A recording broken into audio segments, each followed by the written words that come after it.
Hello, everyone, and welcome to Millennial Rewind, where we take a not so sentimental look at the movies and TV shows that were around when millennials were growing up. I'm your host, Nick, coming to you from the 20 somethings pretending to be teenagers capital of the world, Los Angeles, California. And once again, Jules will not be joining us. His rap career is progressing quite nicely now. He's actually recording his debut album, Enter the Jules Tang. But joining me is my other co host. He joins us from the disemboweled corpse hanging from a tree of Southern California, the Inland Empire. It is John. John, how you doing today? Kind of the same as last time. Just another day in the Inland Empire. That's right. We're going around and punching reporters in the face. It is the Alabama of Southern California. Fontucky, baby. But before we get started, if you like what you hear today, please do us a favor and hit that subscribe button. Also, be sure to share the show with anyone you think might like to listen as well. This time we watched Scream, the original 1996 slasher satire film. They got the new one coming out because that which is dead will never die. And John, how would you tell someone you watched Scream without using the title? Headphone warning. Well, you definitely didn't clip there, and my tinnitus just got infinitely fucking worse. I leaned back too. Yeah, I leaned back with my headphones on as if that would help. Yes, you did. That was hilarious. If I'm not as close to the screen, it won't affect me. I'm going by Resident Evil little girl behind the camera rules. Which, by the way, I just have to mention right now, in Resident Evil, it was undead, but in this, it's actual living people. So you see, this is an even more intellectual movie. By the logic of that reviewer, yes.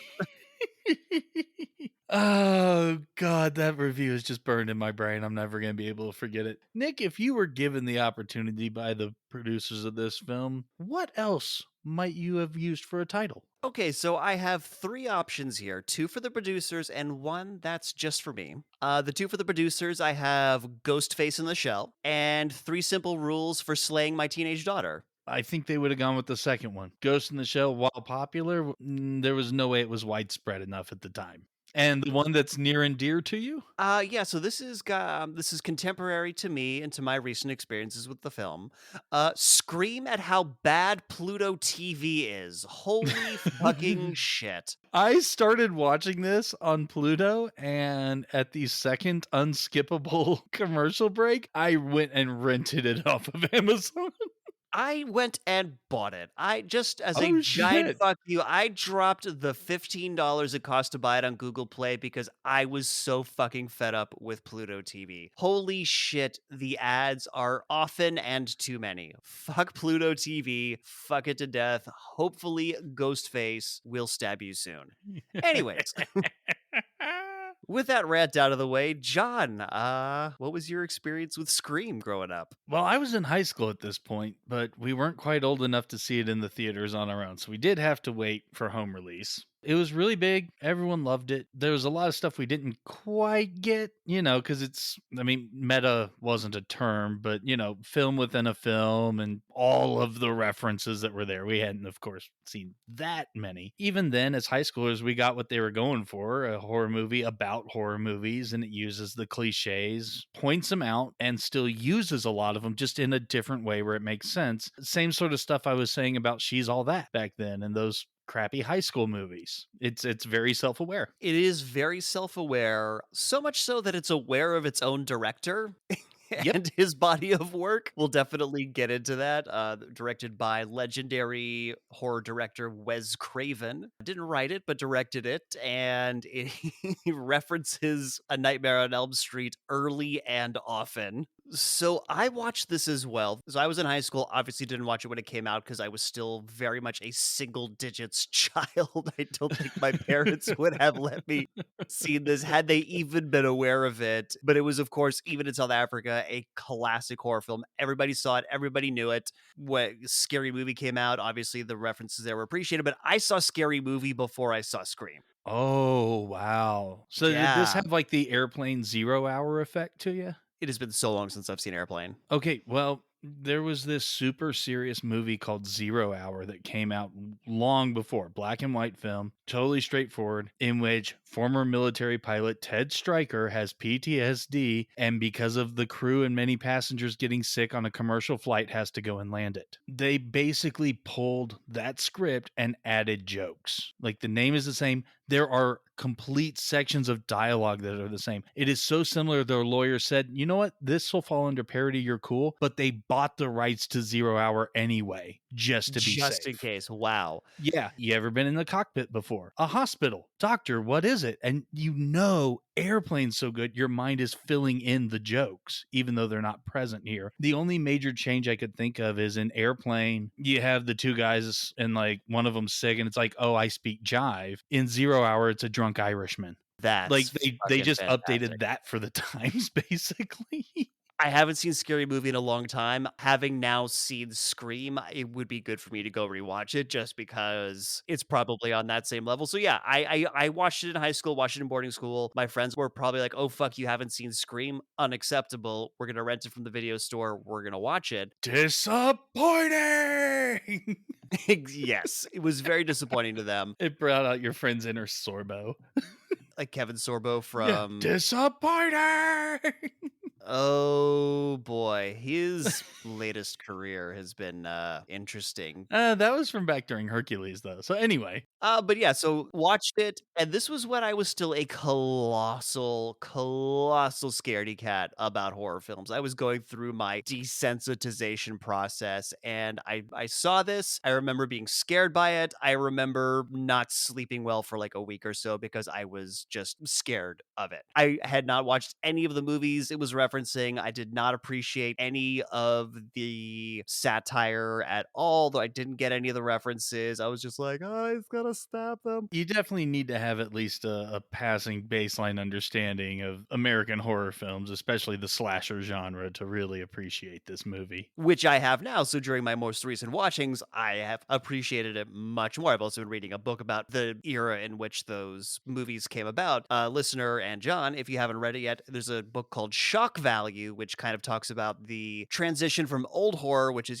Frankenstein and vampires and those sorts of things, to new horror, which was, pretty much kicked off by The Last House on the Left, which was, Wes Craven's first horror film. And subsequently, Rosemary's Baby, Halloween, The Exorcist, all those films kind of embodied this new way of doing genre, which was a lot more gory and violent and sexual and all of that. And it was kind of intertwined with the new Hollywood, which was kickstarted by Bonnie and Clyde. And it was this younger generation of filmmakers wanting to get beyond the stodgy old ways of how the old studio system was doing things. And so they kind of went hand in hand. And so it's really interesting because this is Wes Craven, who kind of started off the new horror, directing this film, which is a love letter to that horror that he helped develop. Yeah, I mean, in a way you could look at it as satire, but it's not making fun of it. It's calling out the tropes and everything, but much more of an homage sort of way. It's definitely done with love. Yeah, definitely a love letter to the genre. Yeah, it's meta, and like the guy who pioneered the genre writing the love letter to the genre that explicitly calls out his work. Because clearly, A Nightmare on Elm Street exists in this movie world, so Wes Craven exists in his own movie world, technically. But he also appears in the movie in a Freddy sweater. Yeah, there's definitely some weird There's- Wes Craven metaverse going on here. And this movie has a crazy good cast. Yeah, a lot of them up and coming at the time. I think we can go ahead and say Drew Barrymore because it starts with her. Like she was the big name of this movie at the time. But she also kind of needed this movie. Yeah, it was a looking at bit her of a bump. It was sort of like the beginning of a comeback for her. Charlie's Angels happened after, not something about Mary, but like Wedding Singer with Adam Sandler and stuff. It was sort of part of her renaissance, but she was the known. Courtney Cox had done a little bit of Friends, so she was just on the rise, but hadn't really had that movie breakout yet. She hadn't had the movie breakout yet, and she had to fight for this role, apparently, because, she was the nice girl on Friends, and she's like, no, I want to play a total bitch. I want to play this character. And they're like, no, everybody thinks you're, the nice character from Friends. And she's like, I say to an actor, that's the reason I want to do this. Yeah. yeah, I don't want to be typecast. It has Matthew Lillard, who we're also a big fan of, playing basically the exact same character he plays in She's All That. He was definitely And typecast. just about the same as he was in Hackers, and yeah, I mean, he's goofy, He's but Matthew also Lillard. an asshole, and yeah, just wildly entertaining. We learn who Skeet Ulrich is by watching this movie. If anybody who's familiar with our Sopranos episode, we didn't know who he was, whether he was referenced, but now we know. Yeah, I mentioned in that Sopranos kinda dated itself because of someone being so excited they got to sit near Skeet Ulrich, and we had this whole conversation of, I know he was big in the mid-90s, I don't know who he is, I don't know anything he was in, and now that seeing this, I can't really apologize because if we talked about this before watching it, I could name Neve Campbell, and Matthew Lillard, and Drew Barrymore, and Courteney Cox, and David Arquette, and Jamie Kennedy, and if you said, "Who's Neve Campbell's boyfriend?" I'm like, "Well, it's Billy. This is the shit he does in the movie," but I couldn't tell you his name. But it's Skeet Ulrich. Yeah. Just a few quick things to kind of make up for the negligence of before. He was in another movie I remember called The Newton Boys, one of those based on a true story movies about a family of bank robbers, these brothers. He shares the poster and main credits with Matthew McConaughey, Ethan Hawke, and Vincent D'Onofrio. I mean, this guy was there. He had made it. You Damn. know, the same What year as Scream, happened? he was also in The Craft with Neve Right, Campbell. with Neve Campbell, and because of that, that's why they brought him along, because they're like, "Oh, well, they've already got this familiarity with each other, and that's gonna help create a much more natural relationship dynamic between them." This movie, again, it was such a cultural phenomenon, it spawned an entire franchise of spoof films. Yeah. It gave Anna Faris a career. Which she deserves, but she had to do some really, questionable stuff in the Scary Movie franchise to get there. It also spawned the Just the very blank movie and just that yeah, that whole spoof thing where instead of like a Mel Brooks thing where Blazing Saddles, he's kind of spoofing westerns as a whole. Robin Hood, just there's a whole history to that. These were the ones where whatever's been popular like in the past 3 years. So superhero right. movie, epic movie, just all of those, and they all suck except for a couple of the scary movies, not all of them, and not another teen movie. It's still crass as hell, but damn, it works. All potential candidates for the podcast, for sure. Yeah, but we've already got this and She's All That, so you've basically got a scary movie and not another teen movie. Right, but there's definitely some things that are very particular and iconic in those movies, so we should, we should consider it. Eh. John is shaking his head. Well, while John continues to shake his head, we're going to take a quick break. And when we come back, we're going to start breaking down Scream.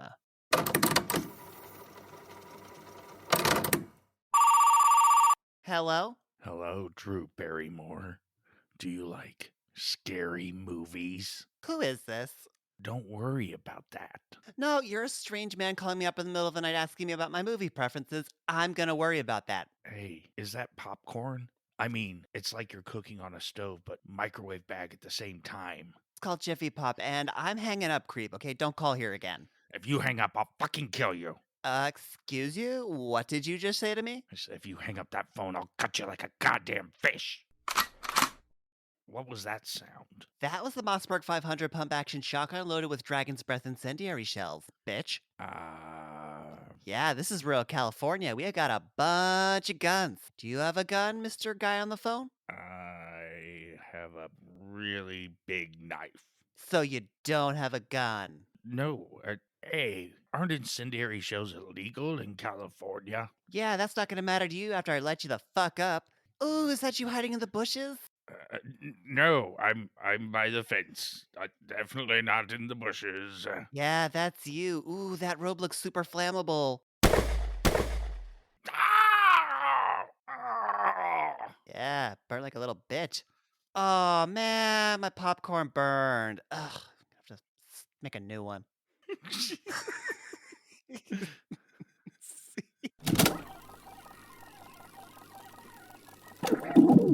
And we're back.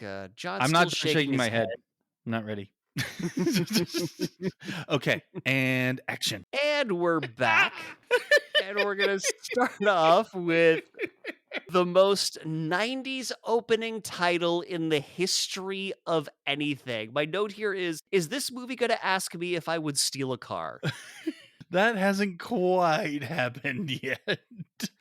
I know this hasn't quite happened yet, but I'm pretty sure that this is the font they stole when they were making that ad campaign.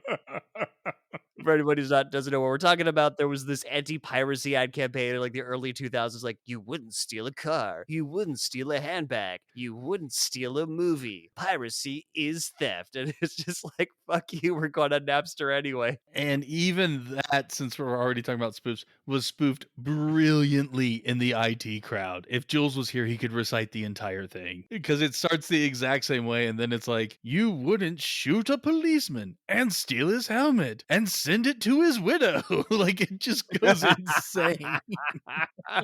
The most ridiculous fucking ad campaign. But yeah, the opening title of Scream looks like that font. So we open up onto Drew Barrymore in a blonde wig, picking up the phone.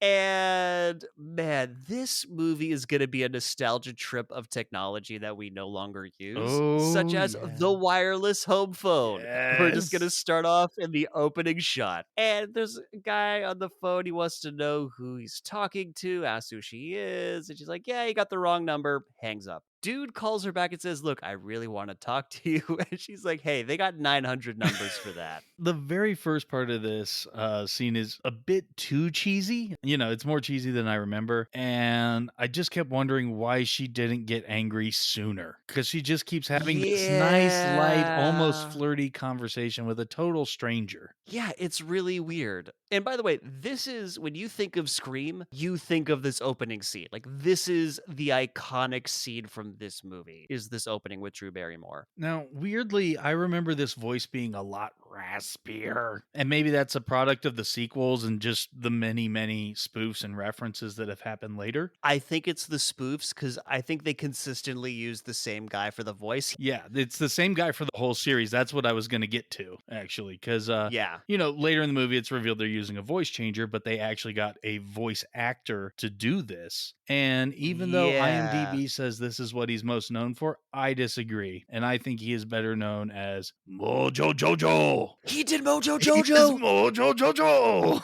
That is my favorite fact ever. See, much Mojo more Jojo well from the known. Powerpuff Girls. Yes, I think his credit in this is phone voice.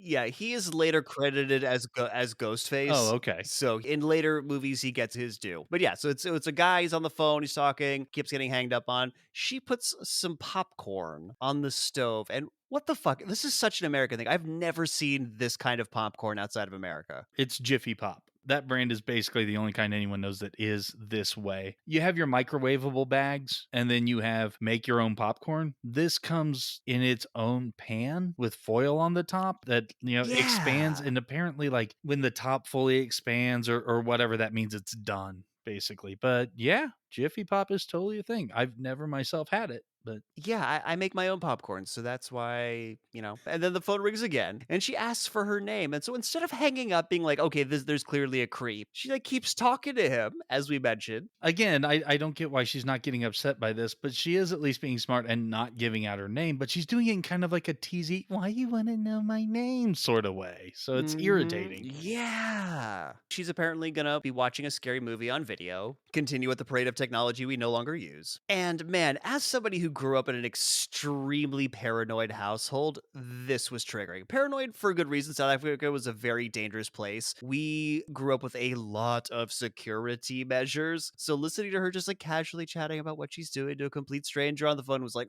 and so he asked the very iconic question, do you like scary movies? Well, yeah, because when she says she's going to watch a video, well, what is it? Oh, just a scary movie. Like she doesn't say what, but and then that prompts this whole conversation. Like, why are you still talking to this guy? Because as we will find out in the conversation, she has a boyfriend who's on his way over. So why the Yeah. hell are you just flirting with this dude on the phone? It just like boredom while the popcorn gets made. And why the Yeah. fuck are you cooking popcorn before the guests arrive? That shit's going to get Yeah, it's cold. gonna be cold. Like, unless you know that he's gonna be there, like, 5 minutes or he's late or who the fuck knows. And also popcorn doesn't take that long. Just make him when he gets there. Exactly. Anyways. So they swap scary movies and, Wes Craven, her favorite is what you call it, The Nightmare on Elm Street, because Wes Craven has to be self-referencing. And the great line here is, yeah, the first one was really good, but the sequels sucked. Which is absolutely true. It's true, but it's also just like, damn, Wes Craven, you worked on some of those sequels, so falling on your own sword there. But this is where we we immediately set this movie apart from the other horror films. It is aware of horror. Yeah, Yeah. that's where we kick off, and it gets even more explicit later on. So then he asks her if she has a boyfriend, and we mentioned, we eventually learn that she does, but she says no. My note like, why are you being flirty with this creep and like pretending you don't have a boyfriend who's phone stalking you? Like what is this behavior? Well, I do, but you wouldn't know him. He goes to this other school, so yeah. In Canada. And so, and so she asks, why do you want to know my name? And he says, because I want to know who I'm looking at. And then boom. And tone this is change. where the scene becomes awesome. Like, I was annoyed with it, man. This is not how I remember. And at that moment, okay, this is as good as I remember for the rest of this whole sequence. It's fucking amazing. It is pretty fantastic. A couple logical lapses, which I'm going to bring up here. Maybe I saw something that I wasn't supposed to. Yeah, but I'm just saying, it's still really damn good. There's Oh, yeah, no, it's there's still really damn plenty good. of This issues. is And still plenty of like, why the fuck are you doing that?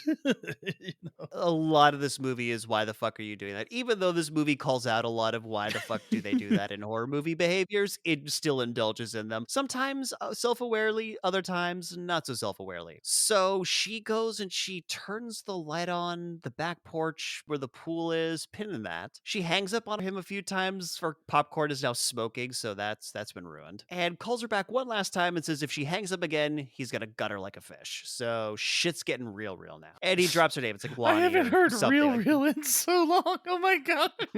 I know we're talking mid-90s movie, but Jesus, it's getting real. John, this podcast is for real, not for play. And in time we might grow up and get cray. But that's still a few years down the line. John, as if. Don't be so grody about things. Look, I am all that in a bag of chips. Now, back to the movie. You need to talk to the hand because the face ain't listening. All right, this is the rest of the podcast today. It's just us going through outdated 90s, early 2000s slang. That is the rest of it. Oh god, like almost 10 years ago I was working on a short film and I dropped the word grody and no one knew what I was talking about. They're like, what the fuck is that? Oh, that's disappointing. Anyways, but he drops her name. It's like Lonnie or something. That freaks her out. So she starts running around the house, locking the doors, and she's like, I'm gonna call the cops. She's like, hey, we're out in the middle of nowhere. They're not gonna get here in time. Mm-hmm. And by the way, she lives in a small town in rural California, and I'm supposed to believe that there's not at least one gun in this house. Damn liberals. Because here's the thing. California. Yeah, the big city, San Francisco, Los Angeles, very liberal, blah, blah, blah. As we mentioned at the top of the episode, outside of LA, it's basically Alabama. Folks are fucking strapped. People have guns. They wear camo. You're telling me that rural Californians don't have a gun? That's bullshit. That's the least believable part of this whole scene. And so she tells him that, she lied. Her boyfriend is coming and he's going to kick his ass because he plays football. His name wouldn't happen to be Steve, would it? It is, in fact, Steve. Well, that's what Phone Voice says. That is what Phone Voice says, but John, is it just me, or is it strange that Drew Barrymore, when she's screaming about her boyfriend, is not screaming into the microphone, but past the phone? Like she's dropped. Yeah, my note here was just acting. Acting, yes. So she's not yelling into the phone properly. By the way, I'm making an early New Year's resolution. Anytime I do Phone Voice quotes, I'm going to try to do Mojo Jojo voice instead. Do you like scary movie?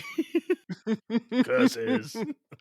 So, yeah, he knows the boyfriend's name. So she tells her to turn the patio lights on, but I don't recall her turning them off. No, she actually did. I forget the reason, but she Okay. actually did. And the logistics of so Steve is like duct taped to a chair. When she walks back and the lights are off, you're not really looking for it because the lights have been on. You've seen out there. You can see his silhouette sitting out there in the chair, though. But then how did she not see him the first?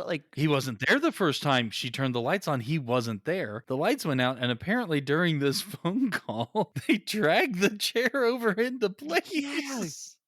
Yeah, the logistics of this is nuts. So she turns it on, sees Steve, he's strapped to the chair, he's bleeding, and I legitimately thought Steve was Paul Walker when I first saw him. I was like, wait, I don't remember Paul Walker being in this movie because he plays a fucking jock in all like 90s movies, but this is a little bit before Paul It's not Walker's quite time. Paul It's not Walker, it's him. not quite Luke Perry, it's just this guy. He It's hasn't just really this been guy, in yeah. anything He's no else, yeah. so she wants to go out and help him, but the voice says, "Don't go outside." He wants to play a game with her or he dies. Turn off the light. And Steve like shakes his head as if he can hear the phone conversation, like, "Don't turn off the light. Don't do anything." It's like, you can't hear Steve. I get the feeling that Ghostface is just kind of Batmaning somewhere, like he's ducked behind a planter or something, and so Steve can hear that end of the conversation.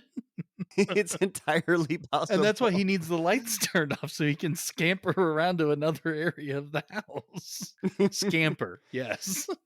So she hides behind the TV that's in the TV next room adjacent to the patio, and she unplugs one of the lights. Why does she unplug the I light? don't know, but I had to go back because I was like, she clearly unplugged it, and the lighting almost doesn't change at all. Like it Very unplugs a slightly. lamp in the room. So basically, she needs to answer some trivia about horror movies to stay alive. So, first question, who's the killer in Halloween? She says Michael Myers. Good job. Pretty easy. Mhm. Then she says, name the killer in Friday the 13th. And she's like, Jason. Wrong answer. Yeah, basically gets the average response on Reddit. Well, actually, it's not Jason, it's his mother pretending to be Jason, so loses on a technicality. Well, Steve loses his bowels on a technicality because he gets gutted. Yeah, speaking of logistics, like you hear like the little carving sound, Right. and he is practically field dressed immediately somehow. They're really good with the knives. They had Holy practice. shit. What do you mean they? It's clearly only one killer. It's Spoiler just the alert. one swan, actually. So, final question to stay alive. What door am I at? Oh, that's such a good moment. Because we're playing horror movie trivia, and then which door am I at? The front door or the back patio door? And as we'll find out, there's more doors to the outside. There are more doors to the outside, and she's like, I'm not playing anymore. And then immediately a chair gets chucked through the window. It honestly made me jump. I totally did not remember that happening. There's a lot of jump scares in this movie. Right, Some but good, some that's less the only good. one that actually made me jump. And so she runs to the kitchen to get a knife, and at this point, her popcorn is on fire. This cone is on fire. So she grabs a knife and she sees Ghostface, this guy dressed in a Halloween costume with like it's like a Grim Reaper robe with like a spooky white face. It's very iconic to the It's like, series. come on, you know what Ghostface is like. It wasn't a thing until this movie, and then it was everywhere. So she sneaks outside, hides like in a corner outside, and sees that her parents are driving down the really like she's in a farm. Like this Yeah, is like a yeah, out in the farmhouse. country. Out in the country, sees her parents driving down the driveway, the really long ass driveway. And is it just me? Or if she had stayed in this corner outside, she might have lived. Or if she had just started running because she sees Ghostface in the house moving like through rooms. He doesn't see her out the window right then. Go. But she waits and keeps watching and waits and keeps watching. And then when she does start running, she just stops and turns back to look. Not that jogging peek over your shoulders sort of thing. She'll just stop. But she doesn't even do that. She runs along the outer wall just under the windows, looks up, and there's Ghostface ready to do a turnaround jump scare and like grabs at her. Right, but again, she fights him off and then starts to run away, but still doesn't even commit to it. Drew Barrymore was just like, all right, I'm gonna run, but I'm not gonna run.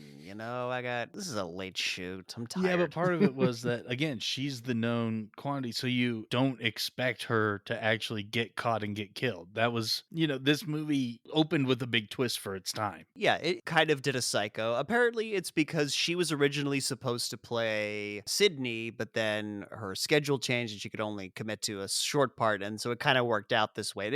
This was a good way to do the film, like have the Oh, known the way person I'd get heard of killed. it was this was kind of her idea, and maybe it was they were going to drop her all together, and then she said, "Hey, how about I be the person who dies?" Maybe that was more of how it worked. I'm not sure. Yeah, that seems about right. She gets stabbed in the sternum. Ghostface chokes her on the ground. She kicks him off, and all the victims in this movie, I noticed, all get some shots in. Whether they die or not, they all manage to hit Ghostface. Yeah, I do like that. There is a good degree of fighting back. And she runs to the front door, sees her parents going inside, and because her throat is crushed, she screams, but she can't scream because her throat box is crushed. Yeah, between that and the blood loss, she's just too weak. So yeah, the parents, see that the inside is trash. They're like looking around, trying to find her, and the mom picks up the phone to dial 911 and hears her daughter getting killed on the other end of the line. Yeah. Oh, first Dutch angle of the So movie good. while mom's on the phone. Not as Yes. prevalent as I thought it would be. Yeah, I'm missing a lot of my favorite stars from films that we've reviewed. There's not really anything in the way of bad composite shots or ADR or anything like that, but we do get some nice tilts. But like well timed Dutch schultz. This is the only one that I noticed. Any other ones later in the film just were so seamless that did not stand out, at least to me. So the dad tells mom to go call the police because the phone's been disconnected. Doesn't escort her to the car, by the way. It's just like, you go outside. I'm going to stay here. Like, there's a killer on the loose, but I'm just going to let you go outside by yourself because that's safe. Mom goes outside and screams because she sees Drew Barrymore hanging from a tree and disemboweled. Damn. Yeah. Damn, indeed. Cut to Neve Campbell computering. By the way, this is going to be one of those movies where I just use the names of the actors because they're all just amazing actors. Yeah, she Yeah, we plays already Sydney ran through the Prescott. list, unlike usually when we talk about them when they, as they show up. So Sydney Prescott is a character, but she is Neve Campbell to us. And what is this janky ass word processor she's typing into? It's like Microsoft fucking DOS. yeah, those were the days. Ooh, God. I had a computer. Okay, this was shot in 1995. Pretty sure Windows was a thing in 1995. I don't remember ever owning software this janky. It looks like the software you would use at the time to build a web page. Yeah, this is before CSS was a thing. It's only HTML. But she's not writing code. I don't know what it is she's doing, a book report or something maybe, because Yeah, obviously school this is paper. not a lady in her early 20s. No, definitely not. These are not entirely 20 somethings pretending to be And the way teenagers. they try to make them more youthful is just baffling. So, like, she's wearing this nightgown that I think is supposed to hide the fact that she's a fully developed woman, but instead it just looks like she's wearing maternity clothes. Very And then true. she has a large amount of stuffed animals on her bed. I was in high school when this came out. That was one of the things we made fun of is what high schooler has a large amount of stuffed animals on her. I have dated some adult women who have way too many stuffed animals. I should have seen those for the red flags they were, but that's on me.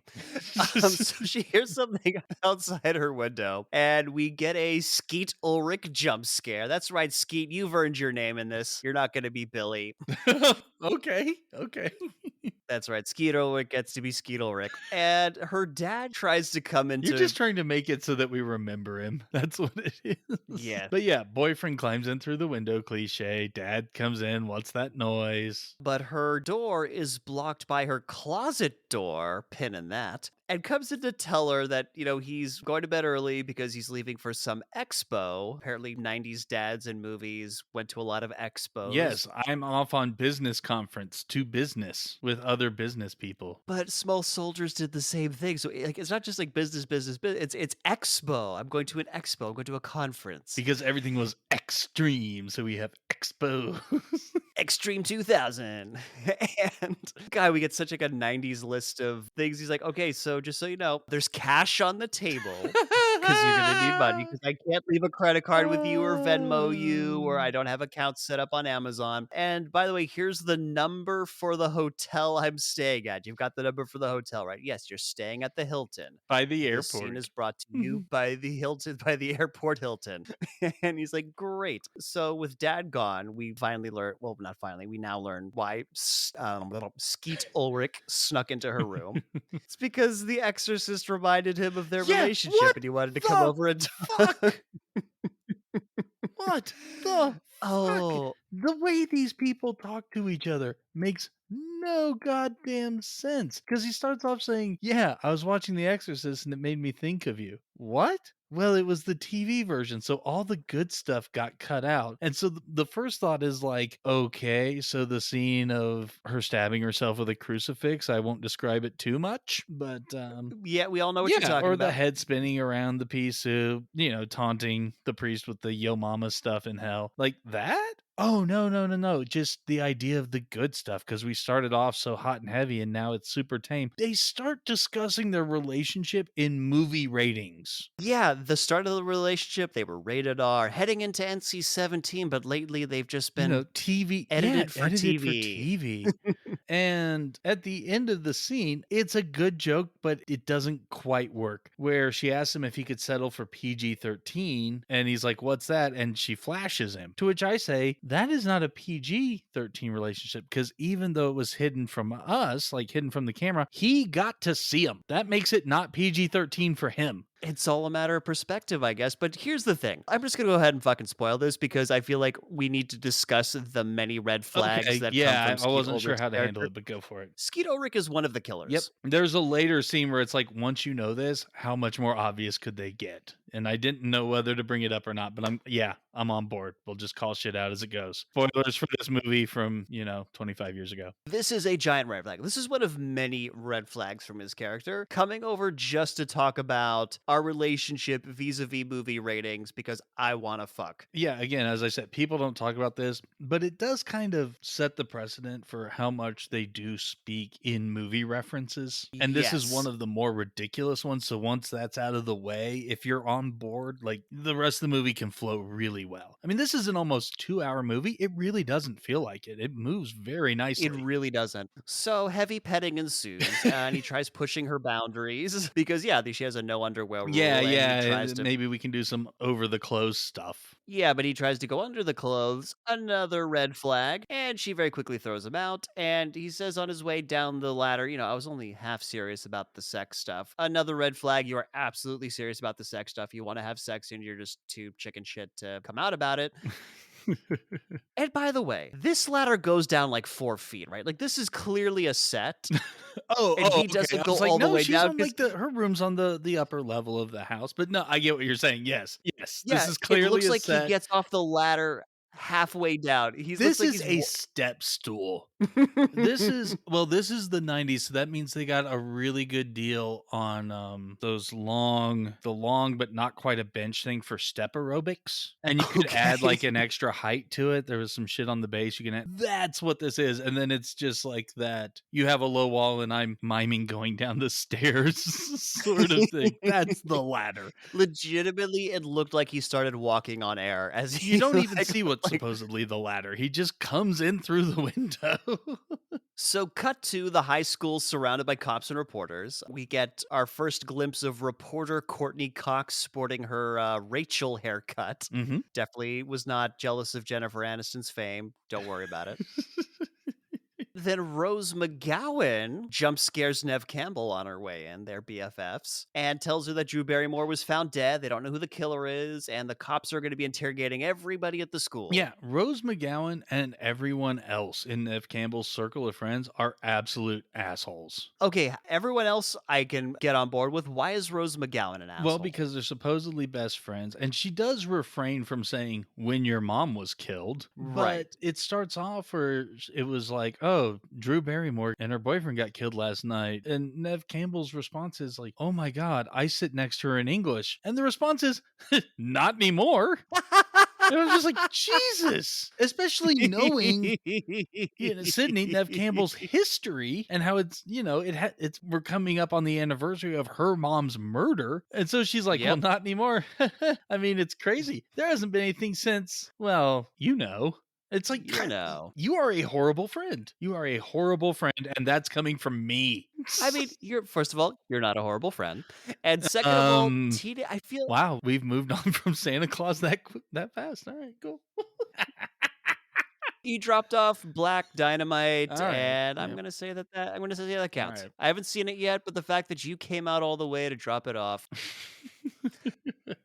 So they're going inside, and this place is surrounded by cops. They got police barricades up. and they're just letting people in. They're not stopping anyone. They're not checking anybody. They are basically Walmart Yeah, greeters. but the barricades you mentioned are, like, in front of doors. They have exits blocked. So it's very clearly there are only certain ways in and out of the school right now. Right, but they're not checking anybody. They're not like, okay, let's see some bags. Let's just make sure none of like they're just letting people in, and they came across as uniformed Walmart greeters. They are there just to get information. They don't have suspects. They don't know anything. They have no reason to think, that there's going to be murders at the school. So it's just, we're going to set up a few boundaries. We're going to talk to the staff. We're going to talk to the students. And we just want to make sure things don't get too out of hand. This isn't an age where, we had metal detectors for elementary students. That wasn't a thing yet. I know, and I think that I'm just looking at it through that lens, probably. I mean, that is part of the purpose of the show. So. So eventually, it's Neve Campbell's turn to talk to the cops and goes into Principal Henry Winkler's office. I did not remember him being in this movie. Yeah, me neither. I totally did not remember that he is in this movie. He's uncredited as well. That might Yeah, have something to do with it.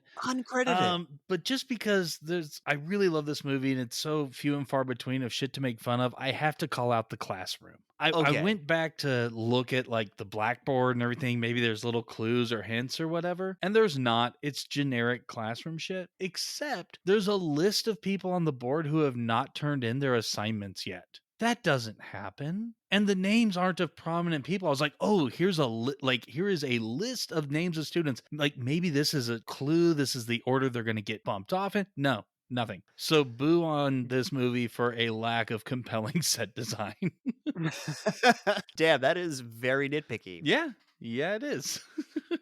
So Neve Campbell's in the principal's office, and the sheriff clearly knows her. Something happened with her. We don't know yet. I mean, clearly it's because we will later learn her mother got murdered, so that's probably how they know each other This well. scene is to give us Henry Winkler and David Arquette. There is no other reason for this scene because we already know they're interviewing students. She's sitting in class and the teacher gets a note to tell Sydney that it's her time. She goes in there and they're like, all right, we just have a couple questions. This will be easy. And we cut to the next scene. This is a pointless moment. Well, we also get Henry Winkler stroking her chin, which was not okay. I missed that part. All right. No, there's a principal touching, holding her chin moment, and that shit does not fly, my friend. That was a weird acting choice. That was the point of the scene, John. I'm okay that I missed it. I'm okay. Henry Winkler was like, "Look, you don't have to put me in the credits. I just get to cradle Neve Campbell's So chin." as I said, we move to the next scene. Yeah. I really don't want to hear about this anymore. I don't care if she's actually 23. Even if she's 23, that's still not okay. That's not okay. Actors, actresses, you don't have to have your chin cradled by anyone, Especially if you're playing a high school student. especially if you're playing a high school And student. it's not your, boyfriend or girlfriend or what, it's not the person you're in a Or whatever. relationship with.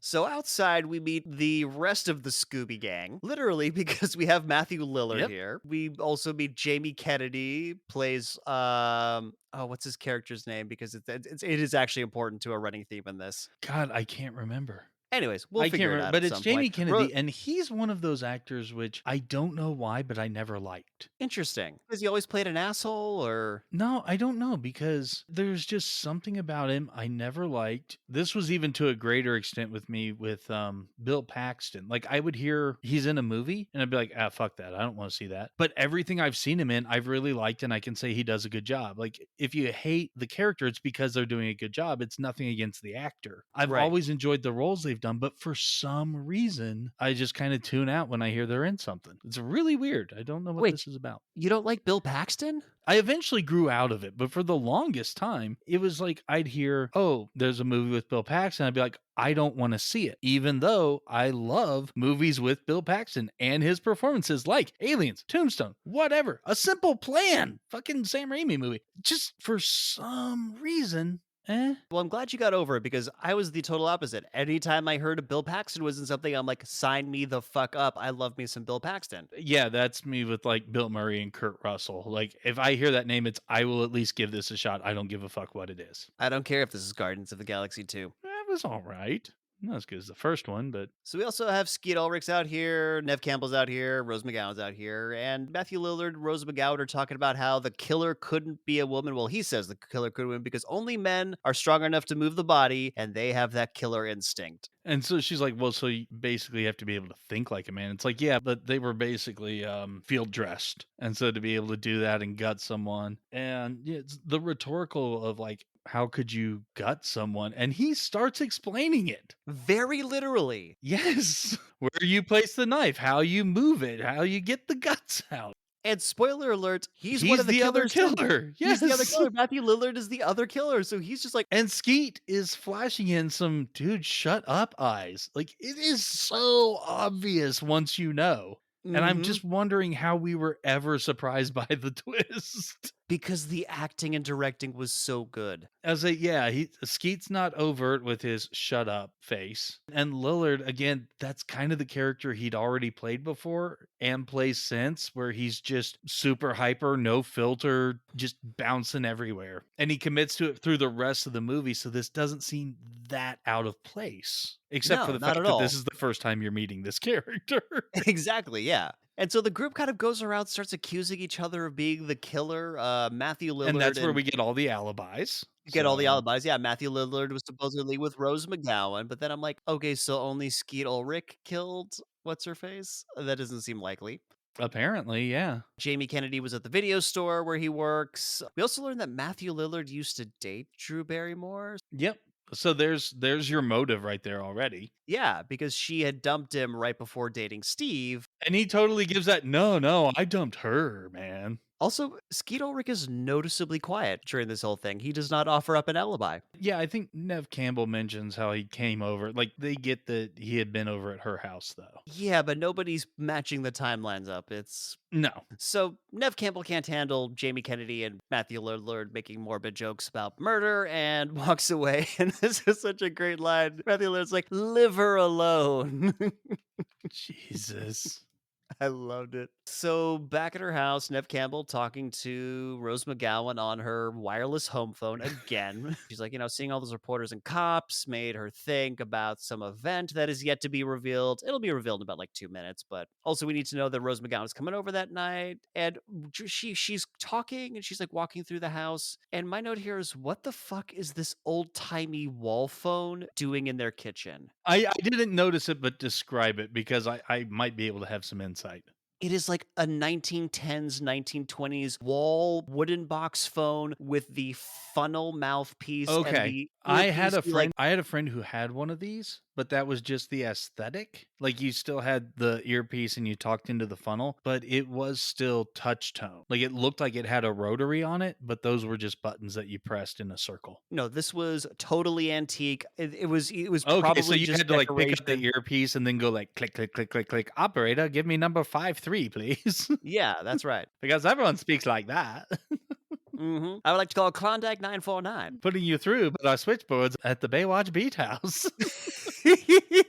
There's no Baywatch reference this episode, so that's the best I could do. Is little off the cuff comments.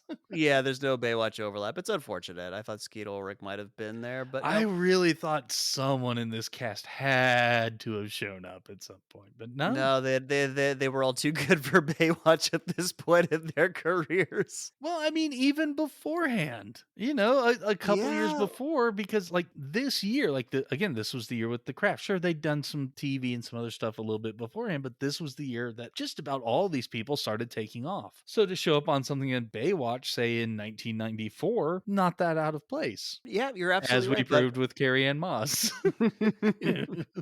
so Nev Campbell watches some TV so we can get some exposition about the murders. Yes, her TV gets all news. All news all the time. On every channel, she flicks over to the one Every where we channel learn. she flicks to, it's just news. And we flick over to the one where Courtney Cox is talking about how a year ago her mom was raped and murdered. I understand it for plot reasons, but not for make sense in the world reasons of why is this the story she listens to the longest? Because the rest are talking about what just happened and what's up with school and maybe, this and that. But then she lingers on the personal story just so that she can get more upset at it. But I think it's because, as we'll eventually learn, she fucking hates Courtney Cox. And so I think she was hate watching her. It makes sense. So then we get a bunch of her moping around, and she's moping, and she eventually like lies down to take a nap. And my note here in all caps is shoes on the couch. Oh my god, if there was one rule that we had, I was not allowed to wear shoes on the couch. Never allowed to wear shoes on the couch, and I'm glad that that is a habit that was ingrained in me because I do not wear shoes on the couch. That is disgusting. Oh my god, why are there shoes? So gross. So, anyways, phone rings later that night. It's Rose McGowan. She's running late, but she's gonna go pick up all the right moves so they can see Tom Cruise's dick in it. And another moment of her being an absolute horrible friend and a total asshole. Because she was running late. But don't worry, Drew Barrymore and boyfriend didn't die till after 10. Like, I know I'm running late, and it's a bit after 7, but they didn't get slaughtered until 10 p.m. So you still have some time to live. Fucking hell, Rose McGowan. I was not picking up on this. This was way too subtle for my sensibilities. Apparently, I'm glad you did because wow. It leapt out at me. And again, my note in all caps is shoes. She still has her goddamn shoes on the couch. You fucking savage, Neve Campbell. You're a savage. Anyways, so she puts the phone down and rings again. Hello, Sydney. Hello, Sydney. It is I, Mojo Jojo. Letting her know that he's going to be doing some shenanigans in Townsville. After I have my breakfast. But he says it's kind of a scary night, isn't it? Kind of like a horror movie, huh? Audience, because you're watching a horror movie. You get it yet? Yeah. Nudge, nudge, Yeah. wink, wink. Yeah. And she's convinced in no uncertain terms that it's Jamie Kennedy playing a prank. She's like, come on. Randy, I think is his name. Come on, Randy. God, I love this sequence. It's so good. This is one of the greater moments of people knowing that horror movies exist. It's something that pisses me off. Like in zombie movies, no one's ever seen a zombie film or read a zombie book or whatever before. Right. Or are aware that the word zombie even exists. It's crazy. And the same thing basically goes for vampires, werewolves, whatever. It's very few and far between. Yes, you can point out specifics where it comes up, but few and far between where that's the case. She's like, look, I don't like horror movies. It's always some killer hunting a big-breasted bimbo who can't act, who runs up the stairs when she should be running out the front door. It's insulting. Big old irony pin in that. Yeah, but again, well, this is again calling out and then using the tropes in a believable way because then Mojo Jojo tells her that he is right outside the front door and she goes, yeah, bullshit, unlocks the door and walks out on the porch and she's like, can you see me? Can you see me? Okay, so what am I doing? And she's picking her nose and like Yes, just turning around. So no matter where you're at, you'll be able to see this. Yeah, and Amazing. she's like, yeah, that's what I thought, asshole, and walks back inside. It's so good. However, during this time, the killer managed to get inside. So when she walks in, she gets attacked. But after closing and locking the door. So now she's in a panic and she can't get the door open and winds up running up the stairs.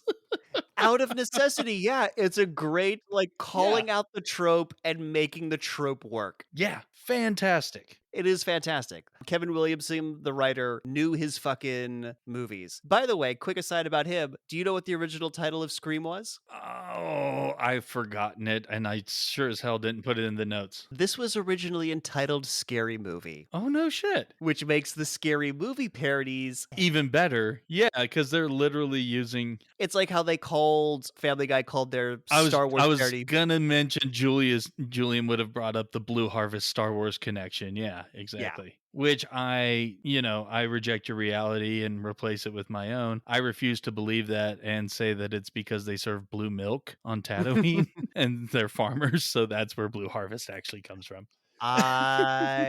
Sure, why not? That's my headcanon. Suck it. I don't have a dog in that fight. By the way, the turn in the movie is when she's starts to realize this shit's getting fucky before she gets chased up the stairs. She's like, but I'm not Randy. And she just believes him immediately. As soon as he says he's not Randy. Right. She thinks it's Jamie Kennedy and goes, and the disguised voice, no, I'm not. And that's when you get that dun, and a bit of the horror movie. And a bit of the zoom in like you did on Drew Barrymore of Who Am I Looking At? Yeah. It's that same sort of moment of shit just got real. But I think she continues to call him out as Randy, even a little bit later, where she's just like, "Hey, yeah, okay, fuck you, Randy." Like after she's gone outside and "Can you see me?" and all that, she's like, "Yeah, not funny, Randy. Fuck you." So yeah, chases her up the stairs. But this is after a scuffle. Like she kicks Oh yeah, Ghostface she off. gets some shots in so that she's able to get away. Yeah, but again, she's in panic mode, so she runs upstairs and very smartly, as we saw earlier, as quote unquote an accident, blocks the door with her closet. So excellent callback. And when he's trying to come through the door and it's being blocked by the closet door, these sound effects are so bad. But I feel like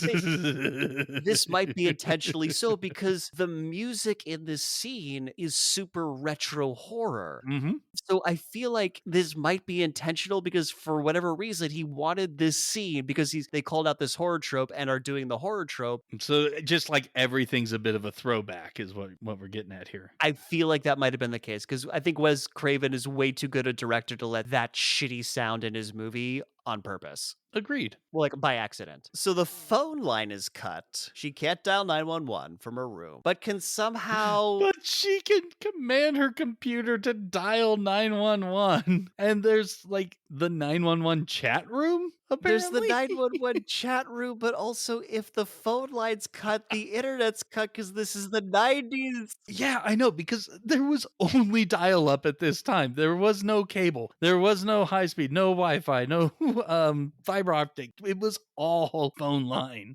But eventually, the killer just leaves. He just gets bored, I guess, and decides to go get a snack. We get a Skeet Ulrich jump scare. Comes through the window. He says the front door was locked and he heard screaming. It's like the killer was here. He's gone. He's gone. And I love that this is a plot point right, but he says he's because gone. he But it's like dropped.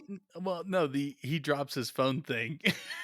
his cell phone falls out of his pocket. The fact that he has a cell phone and the killer must have been using one is a plot point in this goddamn movie.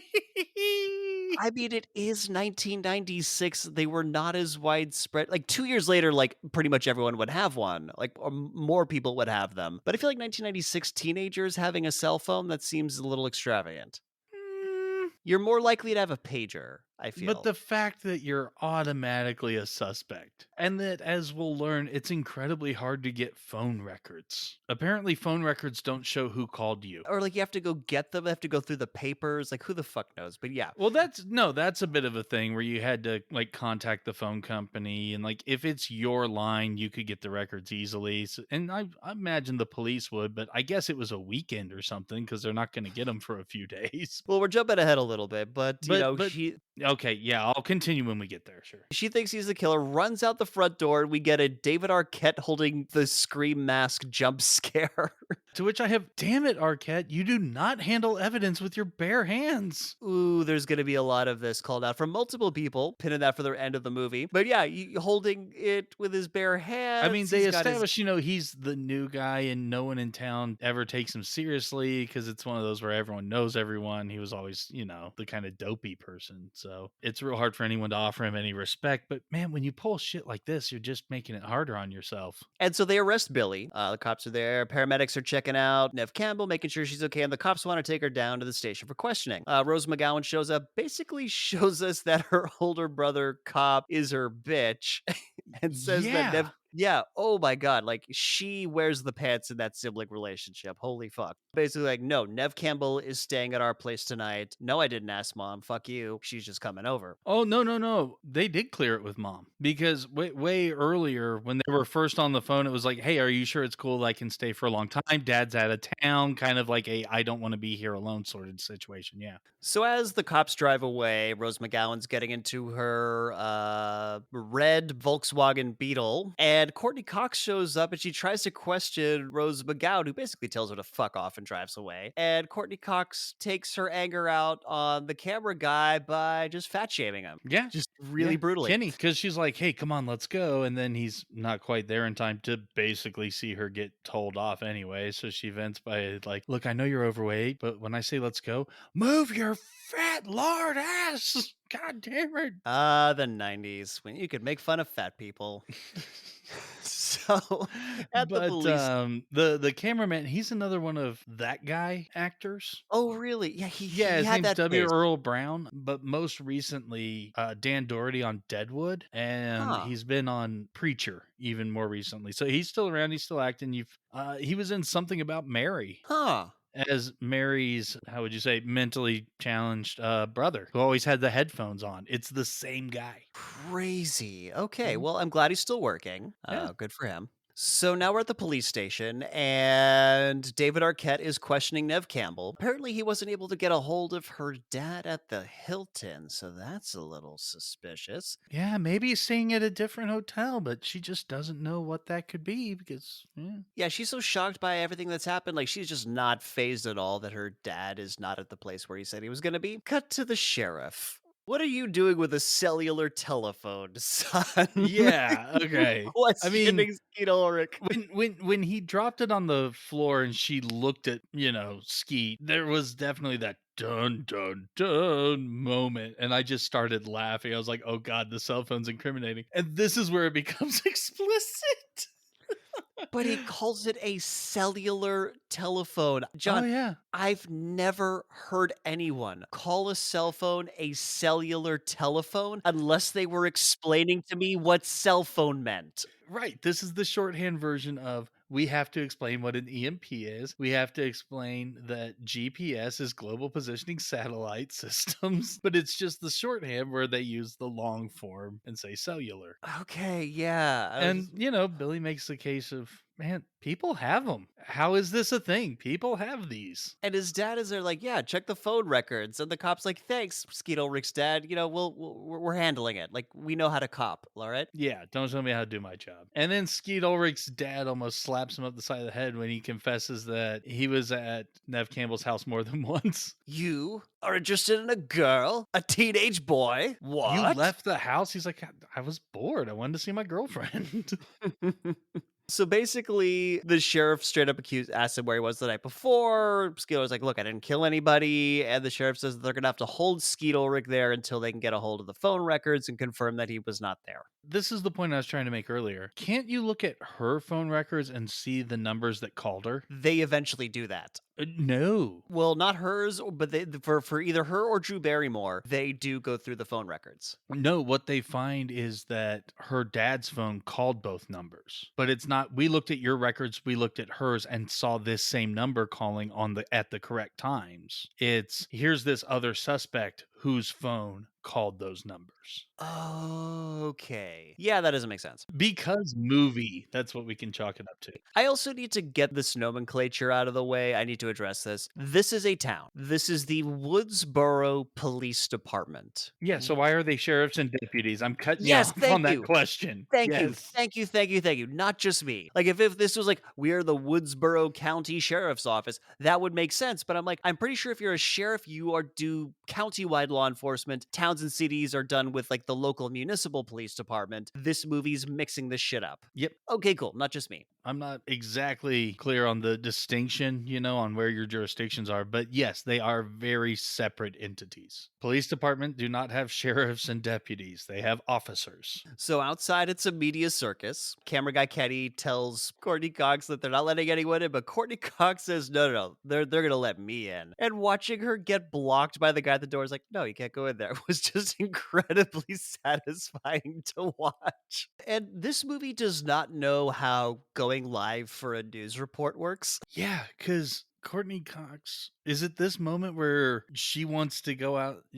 she's going just to get info. And Kenny, her cameraman's like, you want to go live? She's like, no, not yet. We don't have enough info. Yeah, well, they say that later, but it's basically at this point, she's like, yeah, no, like, hey, I think you're the most like, hey, let's go live. You don't get to decide that. Yeah, it's not like you get, when you're streaming to Twitch, you get to decide when you go live. You have to like coordinate with the network. There's a whole thing involved, most likely. It's not just you, the field reporter, get to go live. Yeah, there's a specific block of time when the newscast happens, and that's when they will go live to their reporter in the field. They're not going to interrupt just whatever's on TV with your live broadcast. They might come in with a breaking story, but it's the people at the desk in the studio who are going to interrupt corrupt literally anything else. This movie does not know that. So while they drag Skeet Ulrich to jail, David Arquette comes in and says, he's got the costume that they found, and apparently it's like you can find it at any five and dime. There's no ways they're going to be able to catch the criminal going through store records. Yeah.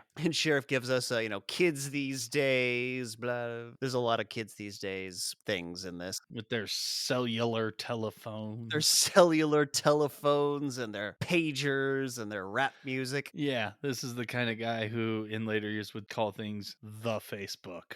The Facebook. He still calls it the Nintendo. He calls a PlayStation a Nintendo. He tries to get hip and refers to online as the interwebs. The World Wide Web.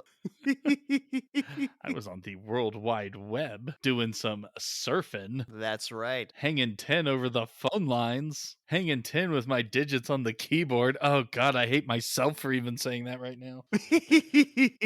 So Rose McGowan totally cucks David Arquette in front of his coworkers. Jesus Christ. Because she wants to get out of there, and it's like, hey, I'm at work, gotta show me a little respect. And this was actually something I did not remember from this movie, but I did remember from Scary Movie, because they play him as severely mentally challenged in Scary Movie. And he's like, Mom says when I'm working, you have to respect me. And the response in that is, well, Mom also said to stop putting your dick in the vacuum cleaner.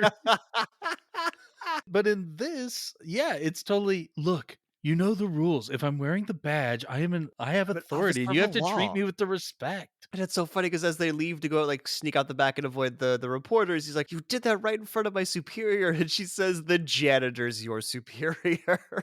Yeah, this character should be played by Rodney Dangerfield. And I'm not even going to explain that reference. You're either going to get it or you won't. I won't even explain it to the audience out of respect for your intentions there.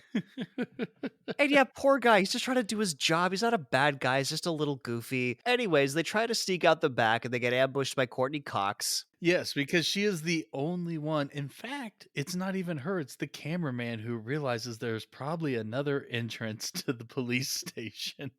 Yeah, they're not just gonna walk her out the front door, so they go around the back and finds Rose McGowan and Neve Campbell there. And Rose McGowan's like, "No, come on, let's get out of here." And Neve Campbell's like, "No, I'll talk to her. I'll talk to her." And she's like, "Yeah, hey, Courtney Cox, how's the book?" And she's like, "Yeah, it's going great. I'll send you a copy." And she right hooks fucking To Courtney which I have, Cox. that's assault. That is not just assault; that is battery. And my No note here matter is how that much, yeah, she deserved it, but that is a crime. that is a crime, and she committed it right in front of David Arquette. So my note here is, and that's Yes! when Neve Campbell got arrested for battery, and the movie took a weird turn as it became a legal drama between Neve Campbell and Courtney Cox. I did not remember the movie taking that turn. Oh, lovely. So now it's time for a pajama party in Rose McGowan's bedroom. Rose McGowan is very turned on by Neve Campbell punching Courtney Cox in the face. Yeah. And then Rose McGowan's mom comes in and tells Neve Campbell that there's a call for her, but it's not her dad. Again, things that happen in the 90s, we all have our own phones in our pockets. If we want to get John, if I want to call you, I just pick up my phone and call you. I don't need call your house and have someone come find you and ask Right, who's but she's not even at her own house. So how many people know that she's staying with Rose McGowan? Like, her dad would have, because apparently they'd set this up and she was just confirming it after school that day. Because with dad being gone, is it cool if I stay there for a while? It wasn't just going to be a quick little sleepover sort of situation. Yeah, I mean, also they're friends, so hey, if she's not picking up at Yeah. home, we'll call her friend's house. She goes down to the phone because Rose McGowan doesn't get a phone in her room. Fuck her. Hello, Sydney. It is I, Mojo Jojo. And yeah, says to her, "Looks like you fingered the wrong guy again." You fingered the wrong guy. Sounds very dirty. And it's like, who is this? And she'll find out who he is soon enough. Hangs up. And then at this point, the moms come in, because she's screamed on the phone. And David Arquette runs in with his service pistol. And my notes here, again, in all caps, is holy lack of trigger discipline, Batman. Oh my God. I am very pro gun safety, so when I see shit like this, it drives me bananas. But he still tries to be like the person in charge and responsible. He's like, yeah, you have nothing to worry about. I'll be right next door. And in this case, I'm sure he means like literally the next bedroom, not the next house or something like that. Right. He lives in this house. 25, got the beginnings of a career and still living at home. That's just being a millennial, but that's neither here nor there. Right, but if you were 25 in 1996, you're not a millennial. He's like a hipster millennial. He was being a millennial he was, before it he was was doing it cool. before it was cool. And I love the way this scene buttons itself. He picks up the phone. He's like, "Hello," like he's some sort of like he's gonna handle the situation. Yeah, he's gonna be able to trace the call that already got hung up on. Yeah, Mojo Jojo doesn't want to talk to him. Okay, so sorry, you just made a thing switch flip in my mind. Why are all dwarves hipsters? No idea. Because everything they do is so underground. Love it. Love it. So, anyways, we get some more exposition newscasts the next morning. They're now back in the kitchen for breakfast, and the newscast exposits that Neve Campbell testified against Liev Schreiber. Yep. See, I remember him from the second movie. I didn't realize that he actually made an appearance in this movie. But yeah, you show what is presumably stock footage of like him getting placed in the cruiser, his arrest, going to jail, all that sort of thing. I was very surprised that that was not a recast situation. Was he? I forget. Was he in stuff at this point? Because he has a non-speaking role. He's just on camera. I didn't double check, but he was recognizable. Again, I'm not quite sure at this point, but Scream 2 was only a year later. And when he showed up in that movie, it's like, oh yeah, I recognize him. Even again, as a Yeah. high schooler. So he'd definitely been in stuff. So he's getting, we see that stock footage as you mentioned, and basically we learn that he's appealing the death penalty that he was given for supposedly being Neve Campbell's mother's killer, and we also learn that Neve Campbell testified against him, and that's the testimony that put him away in jail. So that's important to remember. Mm-hmm. So David Arquette lets her know that Skeet Ulrich was released because the phone records show it wasn't him calling. And in the meantime, they're going to cross-reference any calls made to her and Drew Barrymore and see if that leads to anything. So that's where he drops that. And all of these breakfast revelations are brought to you by Corn Checks. Corn Checks. America makes way too much stuff with corn in it. So David Arquette drops them off at school, her and Rose McGowan. And his line here is, "Don't worry, Sid, it's school. You'll be safe here." And my note is, the naivete of a pre-Columbine world. Yeah. Yeah, I made myself depressed. Neve Campbell gets accosted by a reporter who, because the people have the right to know the truth. And John, who is this reporter? This is Annoying Reporter. That's her name in this movie. And who plays Annoying Reporter, John? Linda Blair. The freaking girl Linda from the. So is this why? Blair. Do you think maybe because they got her, that's why Billy referenced The Exorcist early on? That Skeet compared their relationship? Because you could have picked literally any horror movie and been like, oh, the TV version. There's no reason for it to be The Exorcist specifically. Well, they do reference a lot of iconic horror movies, and it's kind of hard to reference iconic There horror. are certain moments where there's a reason you reference certain ones. Like in the video store, it's if the cops watch this and this and this, they'd have this case solved because that's what's going on here. But in that case where it's just, oh, I saw the heavily edited version, that could have been anything. Entirely possible. We will never know. So she gets away from Linda Blair. Just like the licks on a Tootsie Roll Pop. The world may never know. And so she spots Courteney Cox sitting in her van. She walks over to her. Courteney Cox is like, "Hey, don't come over here." And she's like, "No, I come in peace." They talk about a lot of shit. There's a lot of back and forth. But what we learned in this conversation is essentially that Neve Campbell's testimony put Liev Schreiber away. A lot of the details of the case are pretty ambiguous, and Courteney Cox is convinced that Liev Schreiber was innocent and was framed. However, Neve Campbell believed that he raped and killed her mother. But in this conversation, Courteney Cox kind of sees that her convictions are being chipped away at. She's like, "Yeah, I don't think you fully believe it anymore." But the big thing that Neve Campbell is holding on to that Courteney Cox put in her book is that Liev Schreiber and her mom were having an affair. Yes. And Neve Campbell doesn't want to believe that She her just mom refuses would to believe that. And as we'll get throughout several scenes through the rest of the movie, it's, her mom may have been a bit of village bicycle. Yeah, that is definitely a plot point in this movie. So basically, Courtney Cox kind of posits that the crimes that her mother's crime and the crimes that are going on now may or may not be connected. And that's when Rose McGowan pulls Neve Campbell to go inside, and Courtney Cox is super jazzed. This could be like the huge story that gets her out of the tabloid media and gets her into the real time. This is when Kenny's like, "So you want to go live?" Yeah, It's like, "You that's can't not just how go it live." works. We discussed this, but yeah. So she's like, "Look, if she breaks this story wide open, she could save Liev Schreiber's life, and this is gonna be great for book sales." Because she's also kind of an asshole. Right. There's a brief moment where it's like I could save someone's life and I'm just so happy to be able to be doing the right thing. But no, doing this incredibly heroic thing will be great to forward my career. And that's why I'm doing it. And then she slaps him in joy. I think she slapped him like, outside of. Poor Kenny. Yeah, I think she got slapped when she fat shamed him, and now she slaps those. I'm like, she slaps him when she's mad. She slaps him when she's happy. This is a massive HR lawsuit waiting to happen. So now we're inside by the lockers, and Matthew Lillard, Rose McGowan, and Neve Campbell are talking about how Skeet Ulrich just got released, and this is when some asshole pranksters run down the hall. Yeah, so now it's not just her circle of friends, it's just teenagers in general. Well, I mean, mid 20-year-old teenagers in general are Yes. absolute assholes because now they've gone to Spirit Halloween and picked up the Ghostface costume and are running through the halls.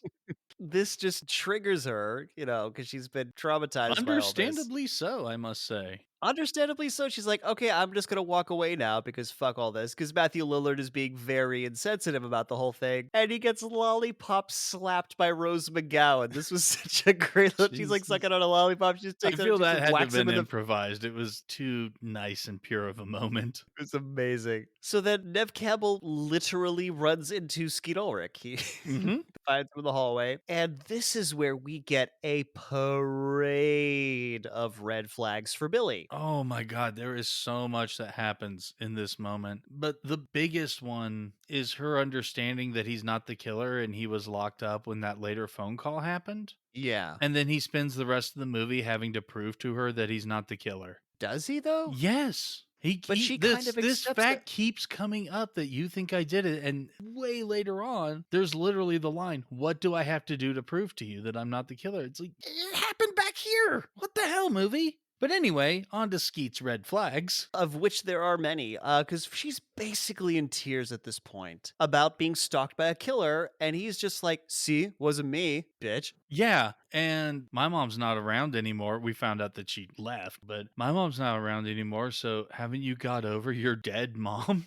He's like, "Look, all I know is that I have a girlfriend who would rather accuse me of murder than touch me." But he's still like, him not getting laid is like a big fucking deal right now Yeah. because it's all about him. Seriously, Skeet Ulrich's performance here is incredible because he's basically playing a psychopathic narcissist and he's doing it so fucking well. A couple things Yeah. about Skeet Ulrich. One, he definitely looks like Johnny Depp in A Nightmare on Elm Street in this movie. Other side to it, again, mid 90s era, Gavin Rosdale. I realize that's part of why I couldn't remember him from anything because I remember him as the singer from Bush. Oh, okay. Seriously, look up 1990s Gavin Rosdale. It looks just like him. Yeah, to basically tells her to get over the death of her mother, which is only like a year ago. Her mother who was murdered and as far as she thinks was raped. And he's like, "Yeah, you need to get the fuck over this because Yeah. my mom left, so I know what it's like to get over loss and like I'm over it." She very correctly points out, your mom's still alive, just not around. This is not Yeah. the same thing. And here's the thing. If you're completely dismissing someone's traumatic experience and pretending a barely analogous experience of your own gives you any sort of authority to do so, you might be a malignant narcissist. Just throwing that the fuck out there. And he just wants his girlfriend back. And she storms off because she's very upset by this conversation, rightfully so. And she says to him, "I'm sorry my traumatized life is an inconvenience to you and your perfect existence." But it's not perfect. I don't have a mom too. Oh. Yeah. It's like the same as your mom getting murdered. Why don't you get it? So just get over it. By the way, he is a perfect example of malignant narcissism. Only gives a fuck about himself, Yep. no emotions. Like he's perfect. So much so that when she leaves, he smacks his head and says stupid. And it's very ambiguous because if you don't know who he is as a character, you could easily interpret that as like, oh, stupid me, I fucked up that conversation. But because if you know that he's a malignant narcissist, you could easily interpret that just as easily as she's stupid. She didn't get the obviously smart things I was saying to her. Hmm. So now we're in Henry Winkler's office Again, as how he is Skeet chews. Ulrich so not memorable? I don't know because Don't again, he know. plays a malignant narcissist perfectly. Yeah, he does a Like great job. And again, he was on the rise and did a lot of big things with people who are still huge stars. How is he so not part of the cultural consciousness? This guy should have been a huge star.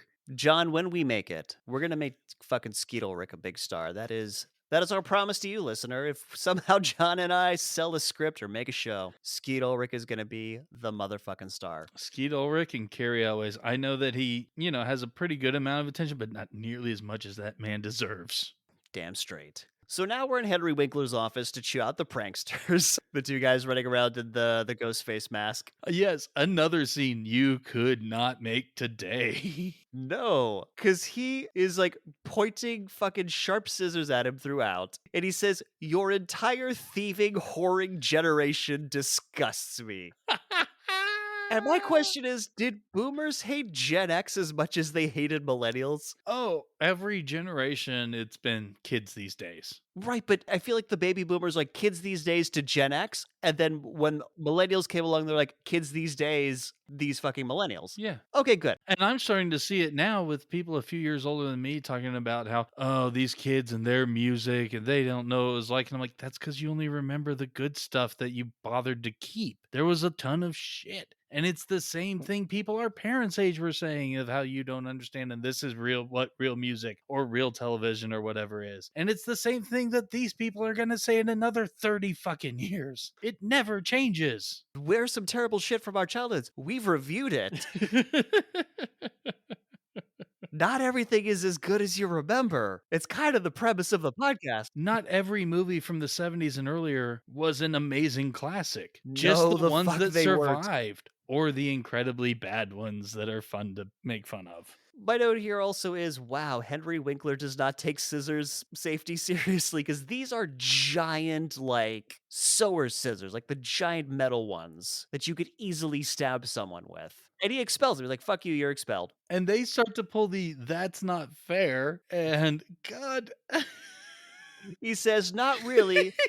Fair would be gutting them for being the heartless, desensitized little shits they are.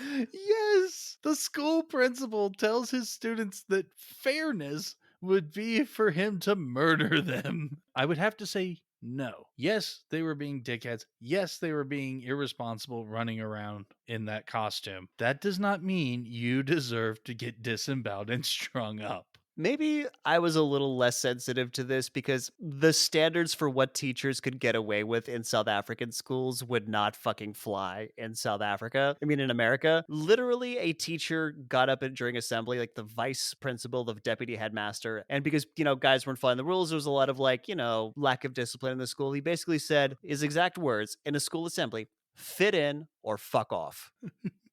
Could not do that. Yeah, they couldn't go that far in American schools, but they could get away with a lot more than they could now, obviously. So now we're in the girls' room, and Neve Campbell hears some mean girls in the stall saying that she just made up the whole attack for attention. Yes, it's time for the exposition off. It's time for the exposition off, and it's also time to hear words that have never come out of a blonde cheerleader's mouth ever in the history of blonde cheerleaders. Yeah, But yeah. No teenager speaks like this. No one. none. There's a lot of moments where like the movie flirts with, okay, this isn't how teenagers speak, but it's just realistic enough where you're like, okay, it's a movie. I'm not gonna be pedantic about it. But this scene is like, okay, This scene was they actually really difficult to get through for that very reason. Yeah, so Neve Campbell hides in a stall as the two mean girls leave their stalls. Cheerleader starts to wonder if Neve Campbell killed Drew Barrymore because she was jealous about Steve and got her mom's skank gene, essentially. Yeah, I didn't understand it. And then they talk about how she's also probably suicidal, but then realized that murder was like a better release of these emotions. Hang on, this line was so ridiculous, I wrote it all down. Okay, Please, I'm just gonna zone out while you say this though, because it's that incredibly just Listener, listen to this line and wallow in its ridiculousness. The cheerleader says, "Think about it. Her mother's death leaves her disturbed and hostile in a cruel and inhumane world. She's delusional, wears God, etc., completely suicidal. One day she snaps. She wants to kill herself, but she realizes that teen suicide is out this year, and homicide is a much healthier therapeutic expression." And imagine a blonde cheerleader said that. No. No, movie. No. ugh. So the mean girls leave, and Neve Campbell is now alone at the sinks. Or is she? Be- Because she hears whispers of Sydney. She hears whispers of Sydney, and she looks under the stalls and sees a pair of boots come down to the ground, and then ghost-faced robe. Oh shit! And as he bursts out to try and stab her, she ninja slides under him. Bathroom floors are not this slippery. Depends how much you peed on him. Still, they are not this slippery. This thing has been waxed to a very fine level, man. So in effects, there's a thing that you can use like for teeth and stuff. It's dental acrylic and it comes as a powder. And then there's this liquid that you do and it hardens up and all that. But as a powder, it basically reduces all friction. And so in school, we called it ninja dust because if you ever needed to make a quick escape, you'd throw it behind you. And no one would be able to chase you. There was some fucking ninja dust on this floor with the way she slid. Like, not even a good mop job is going to get you to this level. No, no amount of buffing that floor. But yeah, like Ninja very accurately describes a lot of how Neve Campbell reacts to Ghostface attacking her in multiple scenes. And so she manages to get out the bathroom. This was crazy. So, since this is a second floor bathroom that only had one exit, the police being outside the school, they were able to surround the building and the bathroom. They caught the killer, and I don't remember the movie ending here. I remember there was like a whole thing where Jamie Kennedy was talking Oh, about yeah. how Well, people survive. Nick, you see, the reason that doesn't happen here is because she doesn't tell anyone. She runs out of the bathroom and then slows to a casual stroll to go down the stairs. Well, yeah, because, she saw a teacher in the hallway just outside this bathroom and didn't want to be, yelled at for running in the hallway. Okay. Rather than running up to the teacher and going, the killer's here in the bathroom. Yeah. Can you, responsible adult, maybe keep watch while I get the police? Well, no, because the teacher would have been like, "Look, you're 25. Why don't you do something about it?"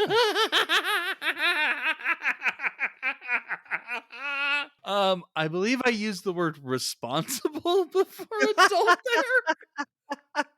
Fair I enough. mean, I'm a 25-year-old still pretending to be a high school junior or senior who is unable to drive herself around town, still takes the school bus. Doesn't have her license. So outside, Courtney Cox intercepts David Arquette, starts putting the moves on him, just as Henry Winkler cancels classes over the intercom to get them out of the school. And she's kind of fishing for information about what's going on while flirting with him. Okay, yeah, I have mixed feelings about this scene because it is incredibly cringy and it's absolutely supposed to be. Yeah, like, are you a viewer? My normal demographic is young men ages 18 to 24, And like, he's oh, I'm 20. 25. So he's just outside of the demographic. What we do here learn is that they still haven't found Neve Campbell's dad, so he hasn't been ruled out as a suspect. That's the Yeah, plot he's information. sharing Dewey's sharing way too much information here. Oh, it's gonna get worse. It's gonna get worse later in the movie. Every single thing that David Arquette does in this movie is to accentuate just how naive his character is. Yeah. Just how naive, inexperienced, and we talk about how he doesn't get a lot of respect. He sure as shit hasn't earned any, so. He tried to get respect by working out and getting buff to counteract his boyish face, but yeah, maybe also be a good cop while you're at it. Yeah. And so as he heads back inside, he says, "I must say, Miss Weathers," because the character, Courtney Cox's character's name is Gail Weathers. Which gets a lampshade laid on it later in the movie, so well done. Well done, movie. He says, "I must say, Miss Weathers, you're much prettier in person." Oh, so you do watch the show. It's like, "Yeah, I'm 25. I was 24 for a whole year." And that's called flirting, ladies and gentlemen. Well, clearly this flirting worked, John, because Courtney Cox and David Arquette would later be married. Oh, So yeah. Yeah. about 3 years later, they would be married. But this also works in the other way where Gail is an asshole and knows she has her hooks in him and she can use this to her advantage. It is very obvious on her face, and he is just in puppy love. He just doesn't see it. So outside, Matthew Lillard is so stoked that Neve Campbell got school canceled by getting attacked by a killer. Yeah, it's like, man, I don't know what you did, but we're not having to go to school anymore. I almost Yeah, died, Matthew. That's yes, why there's no school. literally makes it her fault. So again, her friends are assholes. Well, I mean, Matthew Lillard is an asshole. Like, he's been established as an asshole. I didn't realize Rose McGowan was a low-key asshole. JB Kennedy, despite everyone hating his guts, is the least assholey of them. Yes, but least asshole still makes you an asshole. Fair enough. It's like, I don't do shots and martinis anymore. I just stick to the Mike's lemonades. Like, you're still an alcoholic. Yeah, it's true. And you got to drink way more of that Mike's Hard Lemonade to get that same buzz. Yeah, he's basically Matthew Lillard's like, "Cool, let's do a party at my place. Let's do it." So, party at Matthew Lillard's place. Now we get Henry Winkler alone in the school because everyone's been sent home. He's playing with the mask he confiscated from the pranksters. But here's the thing. During that scene, He cut up the masks with Right, the he super cut the sharp mask. pointy scissors as he's chewing them out. He cut up the mask. I meant to mention it then, but yes. Yeah, so the mask that he's looking at as he's like, goofing around in front of the mirror pretending to be Ghostface is intact. It is an intact mask. Okay, theory. This one was left in the girl's bathroom. But then the cops suck even harder if they're giving him evidence. So It's Dewey, man. What do you expect? He's the only cop we see around the school. or in most places, yeah. Yeah. And he's not a cop, he's a deputy. Now they got me confusing the terms. Deputy cop on NBC. I prefer axe cop, but So anyways, there's a knock at a door. So Nobody's there. this scene goes on for way too long, and he has a lot of mirrors and continues to jump scare himself. I liked him scaring himself on multiple occasions. I enjoyed that. I did like that, but otherwise this just kind of goes on too long. Like there's a knock at the door, and he goes and looks and no one's there. And then it happens again. And then he goes to investigate further. Just do it the first time. Just have him walk out and investigate the first time. But the second time, he answers the door so quickly. There's no way they could have disappeared. Yes. There's not a doorway. There's not a trash can to Batman behind. There is nothing. Anywhere they would have ducked to, he would have heard the direction they were going in. But it's silence. There's nothing. He just evaporated. They left their boots in the bathroom also. They're just socks sliding around.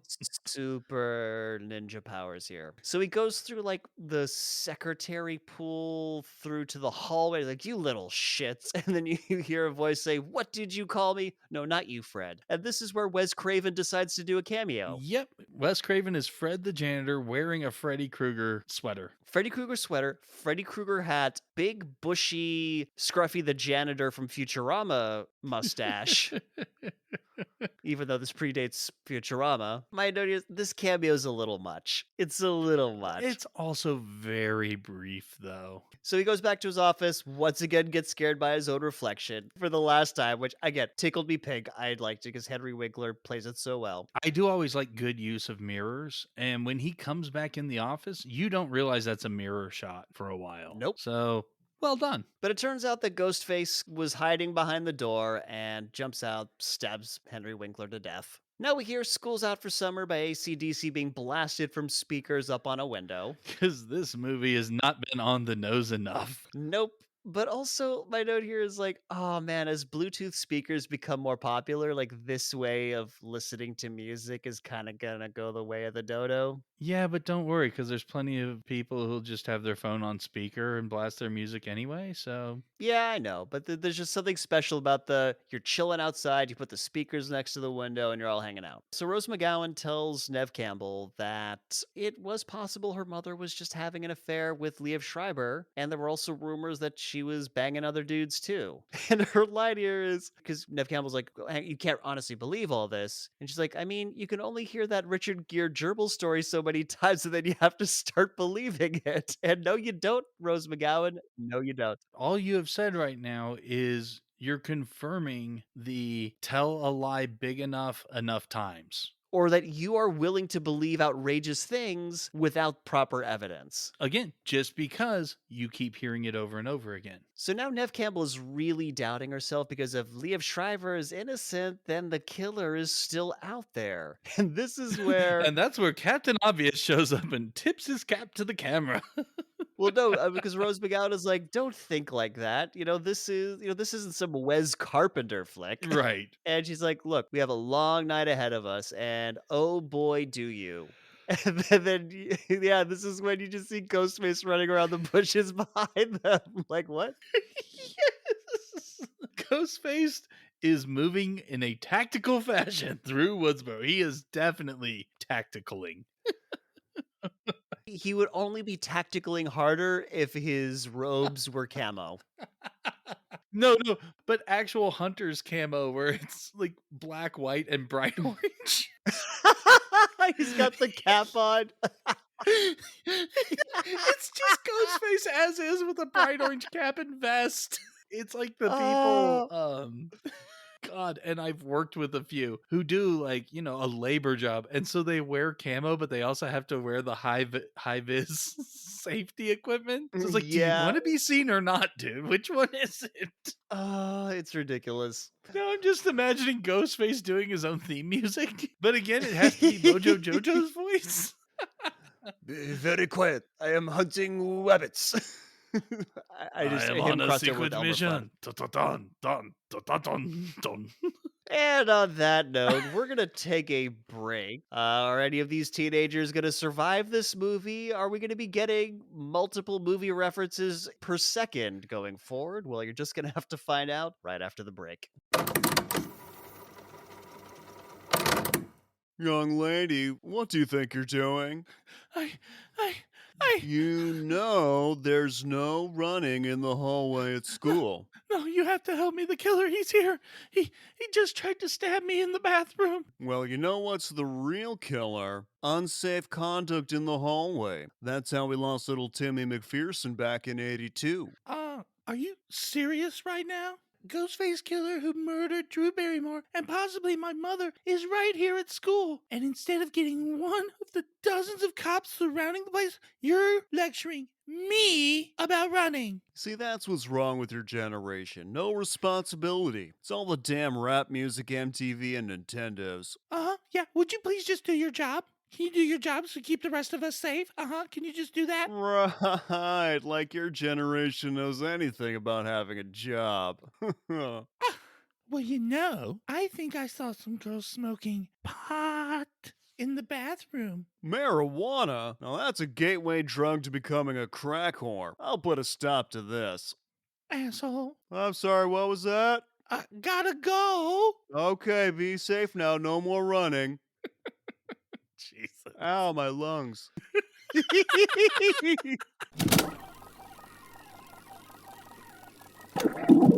And we're back, and we're going to start this scene off with a close up of the old 30s Frankenstein movie, just so we can juxtapose the old horror and the new horror that we're watching. And we're now in another dated artifact from the 90s. The video rental store. Oh my God. I miss it and also don't miss it. I saw a photo of a vacant, torn down one, and the caption said, "When you need ruins for your modern day D&D setting." So Jamie Kennedy works here, and Matthew Lillard is like, "Hey man, it's like super busy in here. What's going on?" And apparently, there's been a run on the mass murder section of the video store.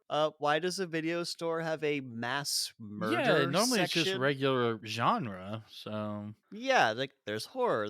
Nope. We have a whole genre here at the video store called mass murder, and there's been a run on it in light of recent events. it's just all horror movies. So now we have monster, slasher, mass murder. So a random girl asked Jamie Kennedy, what's the horror movie with E.T.'s mom in it? And he knows Well, at immediately. least she didn't come up and ask for that one with that lady. She gave him something to work with, and man, he knows his movies. Right. But I forget what I forget what it was. I should have written it down. But like he knows it. He's like, oh yeah, The it's there. Howling. It's over in the horror section. The Howling. Yeah, it's the Howling. And I was just like, before IMDb, all we had was our local video store guy. Sometimes they're Jamie Kennedy, sometimes they're Randall Graves. Sometimes they're Quentin Tarantino. Sometimes they're my brother. My brother's first job was at a video store in South Africa. Jamie Kennedy's pretty sure that Skeet Ulrich is the killer. And you're right, Jamie Kennedy. You will turn out to be correct in this regard. You just wouldn't have guessed that Matthew Lillard is also the killer. Well, he does kind of throw around the everyone's a suspect. He does, but he's like laser focused on there because he's been accused. He's like, it's likely that it's been him. And Matthew Lillard's okay, but if he's the killer, why would he try and kill his girlfriend? To which Jamie Kennedy replies, well, there's always a reason to kill your girlfriend. And that is when we are finally introduced to the hero of this movie, John. Out of focus blonde extra behind Jamie Kennedy because she hears him say this, gives him the stink eye, Yes. looks behind herself, looks back, shakes her head, and walks away. She is the hero we deserve and need, and I want to know her story. I want her to get her own spinoff. I just like out of focus blonde extra. You are my hero. But yeah, like Jamie Kennedy throws out a lot of quote unquote evidence based on horror movies, but a lot of his reasoning is, well, just look at the guy. And he's dumb enough to go stand in the horror section after being accused of murder.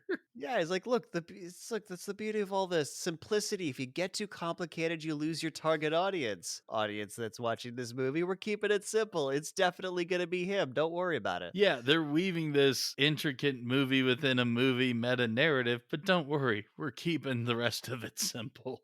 Yeah, we're gonna keep for you brain dead MTV addled home viewer. We're gonna keep it simple for you. So Matthew Lillard's like, cool. So what's Skeet Ulrich's reason for wanting to kill Neve Campbell? And he's like, well, maybe just she doesn't want to have sex with him. And it's like, okay, look, Jamie Kennedy, I'm gonna need you to stop explaining the end of the movie at the midpoint. I'm gonna need you to like not. Fuck, are we only at the midpoint right now? Jesus. We are basically only at the midpoint, but I think it gets a little faster from here because we like all the setup is gonna now everything just starts paying off. So clearly, Jamie Kennedy's getting a little too close to hope. So Matthew Lillard suggests, well, hey, maybe the dad did it. He's yeah, nobody's heard from him, and Jamie Kennedy's like, nope, he's dead. The cops should watch Prom Night. There's a formula. It's a very simple formula. He says it way too loud so everyone hears. And then Skeet Ulrich comes up behind him, gets in his face, like, well, how do we know that Yeah, you're and this not the is sort of killer? the yeah, you're right to suspect me. We're all suspects. And by you saying that, you're automatically less of a suspect, whereas Matthew Lillard and Skeet Ulrich are trying to deflect from themselves. And then Matthew Lillard, I love this moment. He's like, well, what's your motive? And he says, while flicking Jamie Kennedy's earlobe. Oh. And he says, it's the millennium. Motives are incidental. No, Jamie Kennedy, it's 1996. That's Well, not the no, it millennium was yet. coming up, and at least in America, that was definitely a thing. Not just the Y2K bug, but just everything was like the world was going to end, and it's the millennium, and everything's going to change. And Maybe it was more in America and South Africa. I think it'd only be like as oh, the you had millennium sense? approached, like the later years. You had What? sense? We had sense and sensibility. Oh, So no, no. What I meant was like, as we got closer to the millennium, then it became more of a topic of conversation, but not in oh yeah, even in 1996. '96, the doomsday predictions, Nostradamus shit was all over the place. So now we see the town closing down in preparation for curfew, and And it this makes no fucking sense. it is 3 p.m. Okay, I had it as 2 p.m., but yes, curfew is set for 9 and businesses are closing. Yeah, they're closing, they got their curfew signs up, and What the yeah, hell? this is madness. It's the town is empty. People are getting their last coffee. And so Nev Campbell and Rose McGowan are getting party snacks in a convenience store. And fucking Skeet Ulrich has gotten so deep into Nev Campbell's head that she's now more worried about him not getting laid than she is about her own trauma. Does this count as gaslighting? I mean, I know it tends to be more of, like, making someone think they're crazy. It's more it's manipulative for sure. It's manipulative like, "Hey, look, you're overblowing your trauma." No, the fuck she's not. And because he wants something from her that she's not getting, giving him sex because of her trauma. So instead of being a good person and being understanding and whatever because he's a malignant narcissist, Okay, so just malignant narcissistic manipulation, not exactly gaslighting though. Yeah, because he's not trying to convince her of something that's untrue and making her think she's crazy for it. but he is making her feel like she's being a bitch for not fucking him, which is horrible. And then we get a ghost face reflection jump scare. He's just running around the fucking store. No one's like, "Hey man, why are you wearing that costume? Is that a real knife?" Like, there's none of that. "Hey man, too soon." Like, they just got stabbed. Right? So now we're at the police station, sheriff's office department, whatever. Because the sheriff slash chief of police, don't think about it too hard, has updates about the phone records. Turns out the cell phone that called Neve Campbell and Drew Barrymore was Neve Campbell's dad's phone. David Arquette's like, "Yeah, but the number could have been cloned, right?" And the chief says nothing in response. He just keeps talking about whatever the fuck he was talking about. But I love just the character work in this exchange between them because it still shows David Arquette as like childish and incompetent because the chief is smoking a cigarette and David Arquette has an ice cream cone. And every time the chief takes a drag on his cigarette, Arquette eats his ice cream. So it's like mimicking someone's behavior. You know, to get him to respond with you, but he's doing this incredibly childish thing. Yeah, it is a strawberry ice cream. A strawberry soft serve. We get more damn kids these days. Talk from the sheriff, like, okay. And they're gonna keep an eye on the dad, but David Arquette needs to keep an eye on Nev Campbell. And now it's party time. And everyone in this town has a huge fucking house, right? They all have these palatial Yep. country houses. Well, inside this palatial country house, we have some youths who are youthing youthfully. Weirdly enough, the town that I lived in Indiana, like if you were in town, it was, small houses and neighborhoods with yards. But as you got out to the cornfields, it tended to be larger houses. Not this large, but still sizable. To where people would come over and be like, oh shit, you live in this one. Yeah, I mean, that makes sense. Like, you get out of the town, it's less dense, you have more room to build out, I guess. And property's cheaper. Put that money into your house. So outside, Courtney Cox and the camera guy sneak their van up near the house. We get a David Arquette jump It's the scare. news van tacticals up to the party for reasons. It's tactical and sneaky sneakies. Just like you see the van sneaking with like a machine gun, like it's got camo paint And on. a bright orange hat. So David Arquette tells Courtney Cox that he's keeping an eye on things and, "Hey, do you just want to come inside and check the party? Like, you want to come with The me?" only way this van could be more tactical is if it was playing Ice Cream Man music. Turkey on the straw is a tactical maneuver. Yeah, he totally just invites her into the party and everyone's like, "What the fuck?" And he's just like, "Chill everyone, she's with me," as if he's some big shot that they all respect. Well, no, he's like just pretends to be the cool cop, and before they go inside, Courtney Cox gets a sneaky spy cam from Kenny the camera guy. Jesus Christ.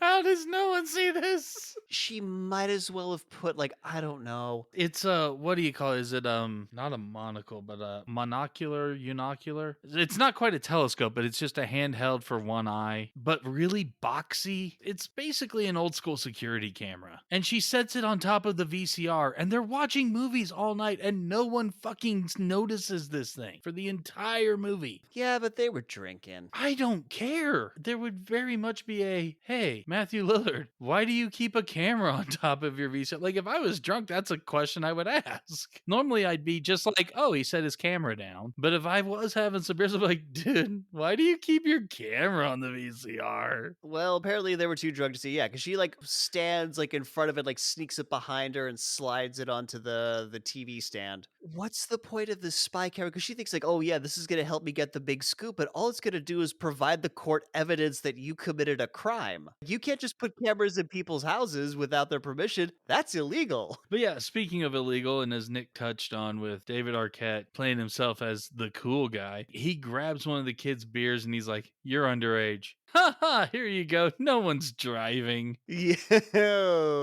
pinning that. So now Rose McGowan goes out to get Matthew Lillard a beer from the garage. And John, you're the full American on the podcast today, and most days. I'm gonna need you to explain garage fridges to me. Why the fuck do you put it out all the way in the garage? I'm not exactly sure. And this is from someone who had garage fridge in several homes. Maybe it's just the way the house is wired. Like the kitchen is set up to handle that kind of current, and most rooms aren't. And garages tend to have a hell of a lot of outlets. It tends to be like maybe where you put in a wood shop, or something like that. And so that's maybe just what the circuits can hold.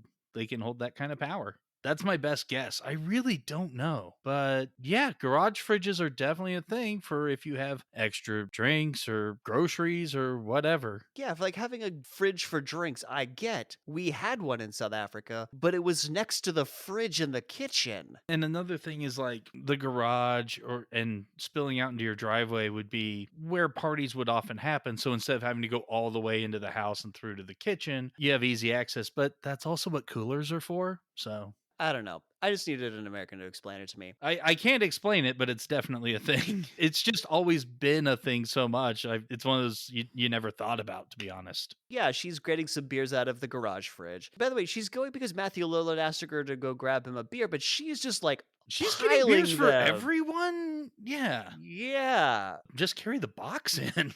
But she didn't. She's like, got like 6 beers like slung in her arms. And someone closes the door. We get a cat jump scare just so we know that there's a cat door to this garage. That's true. And she's locked in, and then the lights go out. So she's like, oh, well, I'll just open the garage and go outside. But as she tries to leave, somebody closes the door behind her, and it's Ghostface. How And did he it's get in? not Mojo Jojo because he's completely silent this time. All right, so headcanon, the door was not locked when she tried it. He was holding the handle on the other side. I like that explanation. And then heard the garage door go up, and it was like, oh, she's making some footsteps, so now I can slip out while she's faced the other way. I like that. I'm just gonna accept that. Cool. And she's like, turns around, she sees him. Is not freaked out, by the way. She's like, is that you, Randy, Jamie Kennedy? Because both her and Neve Campbell are convinced that Jamie Kennedy's trying to fuck with them. And she's like, oh, you want to play psycho killer? Do you want me to play the helpless victim? And he's just nodding, like, yep. Yeah. It's such a great moment. She's like, oh no, please don't kill me. I want to be in the sequel. Yeah. And she refers to this scene as I spit on your garage, which is an amazing shout out. So good. Oh, this is such a great scene. And again, For anyone who's unaware, there was a late 70s horror movie called I Spit on Your Grave, and that's what this reference. they also remade it in the 2000s, but fuck that. Yeah, fuck that. It was a thing before this movie. And so he's not playing. He slashes her in the arm. And this is the cheapest, easiest cut you can make on a person. It's beyond a doubt that you have the knife, which is dull, and on the other side is a little bit of tubing that's already filled with some fake blood, and you have basically like a bowl, for like a turkey base or things that squirt water in your ears. You have basically something like that in your hand, and so as you move the knife across, you squeeze and put a little line of blood. That is all this is, and it is so fucking obvious. Yep. It does look like that is exactly what happened. We had more complicated setups for the deaths in West Side Story in high school. More complicated in the Addams Family play. Oh, hell yeah, man. That was like Tarantino blood fountains they had going on.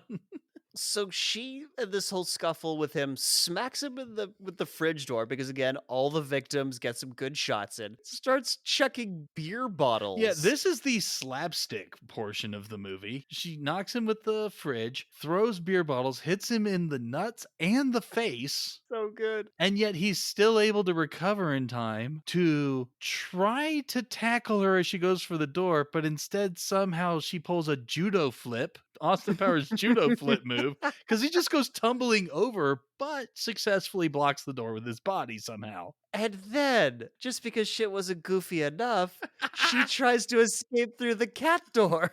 Which she absolutely should have. You reckon? She gets her head and both shoulders out the cat door. She does. If you're able to do that, I mean, unless you're a significantly larger person, Which Rose you McGowan is can get not. out. Yeah, and she is definitely not. And even bigger people can squish. If you can get your head and shoulders through an opening, chances are you're getting through it no problem. Well, apparently the movie disagrees with you, John, because she gets stuck. Ghostface pushes the garage, and can a garage pull up a whole human's body weight, like an automatic garage? Never tried? Oh, well, we're gonna have to do some experiments on some people we hate because she gets pulled up and her head gets crushed against the framing of the garage door. Yeah, and later when you see her, even though this didn't happen, she only has one arm out. Oh. Just a continuity thing. Anyway, So now because of the curfew, the party winds down several times, by the way. Like this is the first time it starts winding down. People are starting to leave because of curfew. yeah, this party goes in waves. It's really weird. And Matthew Lillard's just there to like say goodbye to everyone because I think it's Matthew Lillard's house, I Yeah, guess. it's his place. Yeah. And he's like, is everyone going? And somebody else, there's nobody here but us chickens. What? I don't know. I've It heard it. doesn't I don't get the matter. reference. It doesn't matter. What does matter is that we get Skeet Ulrich front door jump scare, Mm. and his hair looks kind of mussed up. I don't know. Might be something to that. Definitely not. I don't know what you're talking about. I was in the police station when the phone call happened. Yeah, definitely nothing to see here. You want to go have a talk in the bedroom? Let's go have a talk in the bedroom. So him and Neve Campbell go to have a talk in a bedroom. Jamie Kennedy's bummed out by this because now he's not going to get his chance with Neve Campbell, and Matthew Lillard's like, yeah, bro, as if. Yeah. Yeah. That was never in the cards, dude. Come on. No. And so back in the van, Kenny the camera guy turns on the spy cam. Again, the timing of this whole sequence is so weird because he's only now turning on the spy cam in the TV room. Courtney Cox is now just leaving the party. And he says there's a delay of about 30 seconds. How does he know there's a delay of 30 seconds? Well, he doesn't. He just pulls that number directly out of his ass. Yeah, there had to have been something they recognized as someone coming in or someone leaving. Maybe she was just coming out the door or something like that. But it was really hard to tell. Although she's pretty damn impressed with that camera placement. Yeah, Yeah, it's such a because great she did view. it. Yeah. She's awesome. And honestly, I'm Uh, surprised that she didn't slap the camera guy again out of excitement. I feel like it's like, are we gonna go for a third time? No, we're not gonna go for a third time. So in a secluded bedroom, Skeet Ulrich pretends to apologize for being so selfish, but Neve Campbell cuts him off, saying that she's the one who's been selfish and self-absorbed because of her PTSD. And I'm just gonna say this really loudly for the folks at home: you never, ever, ever fucking ever have to apologize about taking care of yourself after a major fucking trauma, like, I don't know, your mother got killed. I feel like you don't have to fucking apologize for that. Not you don't feel, you don't have to apologize for that. Motherfuck. Wow, this was awful to watch.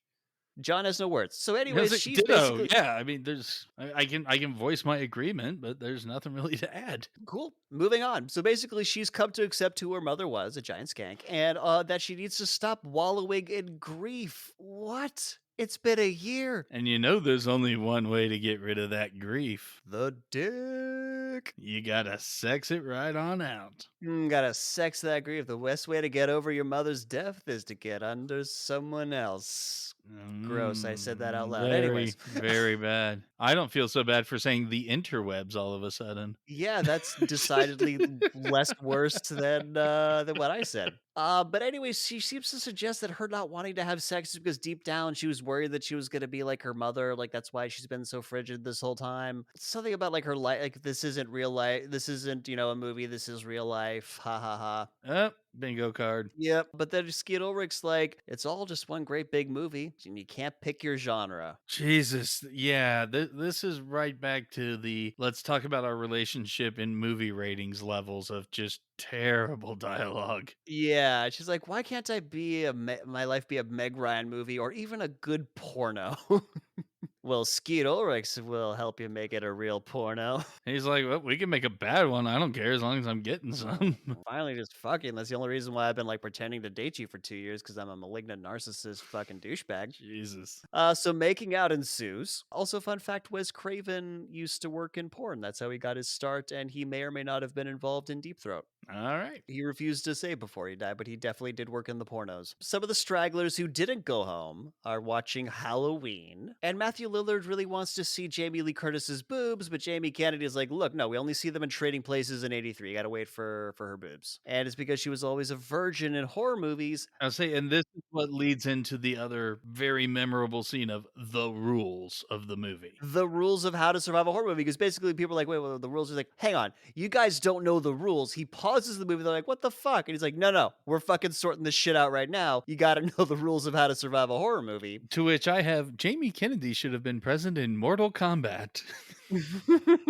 Yes, a clear and concise set of rules would have definitely made them. Yes, that everyone can easily understand and abide by or, flaunt at their discretion. All right, so he gets up in front of the TV. He lays down the rules. One, you can never have sex, and this just gets booed. It's like, no, you can't have sex. Sex equals death. You can't drink or do drugs because, again, extension of the first rule, morality. Mhm. Drinking ensues. They're like, well, fuck that, glug. Yeah, to which everyone toasts and has a drink. Then he's like, and you never say, I'll be right back because you won't be. And Matthew Lillard's like, cool, I'll be right back. It's like, no, don't say the thing. You're going to die. Yep, that was a thing from the trailer. That was definitely a selling point of the thing and letting people know that they were getting into a self-aware horror movie. But it does it so well. Like audience, we're making fun of this shit. This is such a good, like, this is on the Millennial Rewind. You should watch this list. Oh yeah, absolutely. We will get around to making that list at some point. Don't you worry. So, Someday. so back in the van, Courtney Cox and camera guy are watching the scene we just saw, except through the spy cam. Camera guy's like super bored, so he's playing with a Cheeto. Yeah, they're commenting on what a boring ass party this is and there's nothing happening. And he is literally playing with a Cheeto. And I honestly expected her to say something or slap it out of his hand, and it doesn't happen. Nope. Instead, we get another David Arquette jump scare, and he's like, "Hey, I got a call about an abandoned car in the bushes just down the road. You wanna come with me and do police work with me, Ah, Courtney yes, Cox?" more flirting. Yeah, I'm pretty sure you're not supposed to invite reporters to investigations, but fuck me, I guess. And so they are gonna walk for some reason. The reason probably be Because he's got a he's got a flashlight. flashlight. Nothing's gonna happen. And the real reason is probably something along the lines of this movie needs them to not be able to get back to the house so quickly if they had a car. Hmm. Just throwing that out as a guess. Maybe I don't know what the fuck I'm talking about. Yeah, this movie was surprisingly tight. The very beginning with Drew Barrymore, like I could not remember why this is there other than to establish there's a killer. And then later, oh shit, Matthew Lillard used to date her. Like it really does all fit together very, very well, much better than I recalled.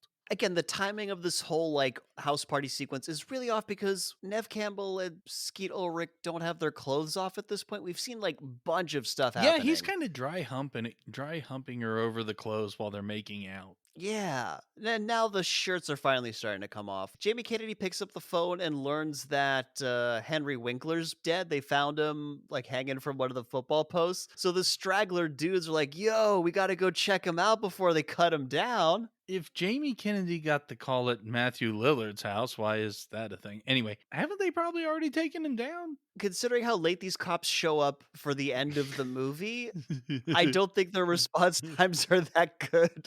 Well, because they were busy dealing with the fawns. Yeah. There's a very limited sheriff's department here. And the person they made the front man on this case is goddamn Dewey, who's off trying to have a romantic tryst down the road in the woods. Yeah, just have a nice romantic crime scene investigation, as one does. Oh my god. And yet this is actually extremely well crafted. Like as nonsense as this sounds, this is extremely well done. Yeah, it is all very tight. Yeah, because they run away, these drunk teenagers, and go driving. So guess, Dewey, they were going to go driving later. And now Jamie Kennedy's alone. So down the road, David Arquette and Courtney Cox are getting to know each other. Dewey was like a childhood name that just kind of stuck. And also she's like, well, wish I was taken more seriously, but I got a name like Gail Weathers. I sound like the weather girl. Yeah, we figured that out already. I'm just kind of glad the movie called it out too. And then they almost get run over by the drunk teenagers. And as David Arquette pushes her over to the side, they wind up on top of each other. And then she smooches him and he's like, not now. I'm on duty. To which then it's suddenly, oh, here's that car we were on our way to find. That's convenient. So yeah, it's her dad's, Neve Campbell's dad's car, and it's empty and it's crashed in like a ditch. And oh shit, the dad's here. He's our like prime suspect. We need to get back to the house. Yeah.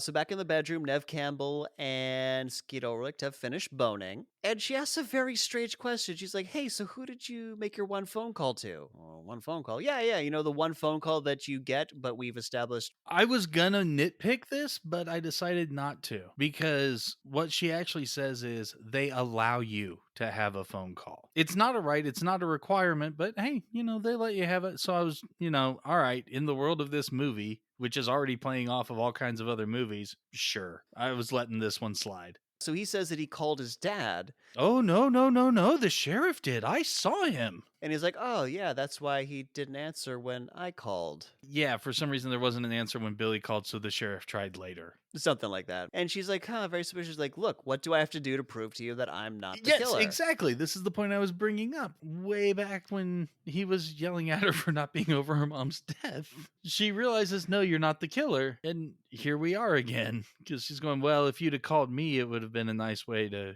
drop suspicion. Jesus, lady, what do I have to do to prove myself? Why are you still so suspicious? Well, you could get stabbed by Ghostface, and that's exactly what happens. Yep. He gets stabbed by Ghostface. Or does he? Or does he? I mean, we already spoiled that he's one of the killers. So. Yeah, he's one of the killers. No. They're doing a bit. Which I do have issues with once we get there. I figured you would when he explains what the blood's made of. Yes, exactly. Yes. We will get there.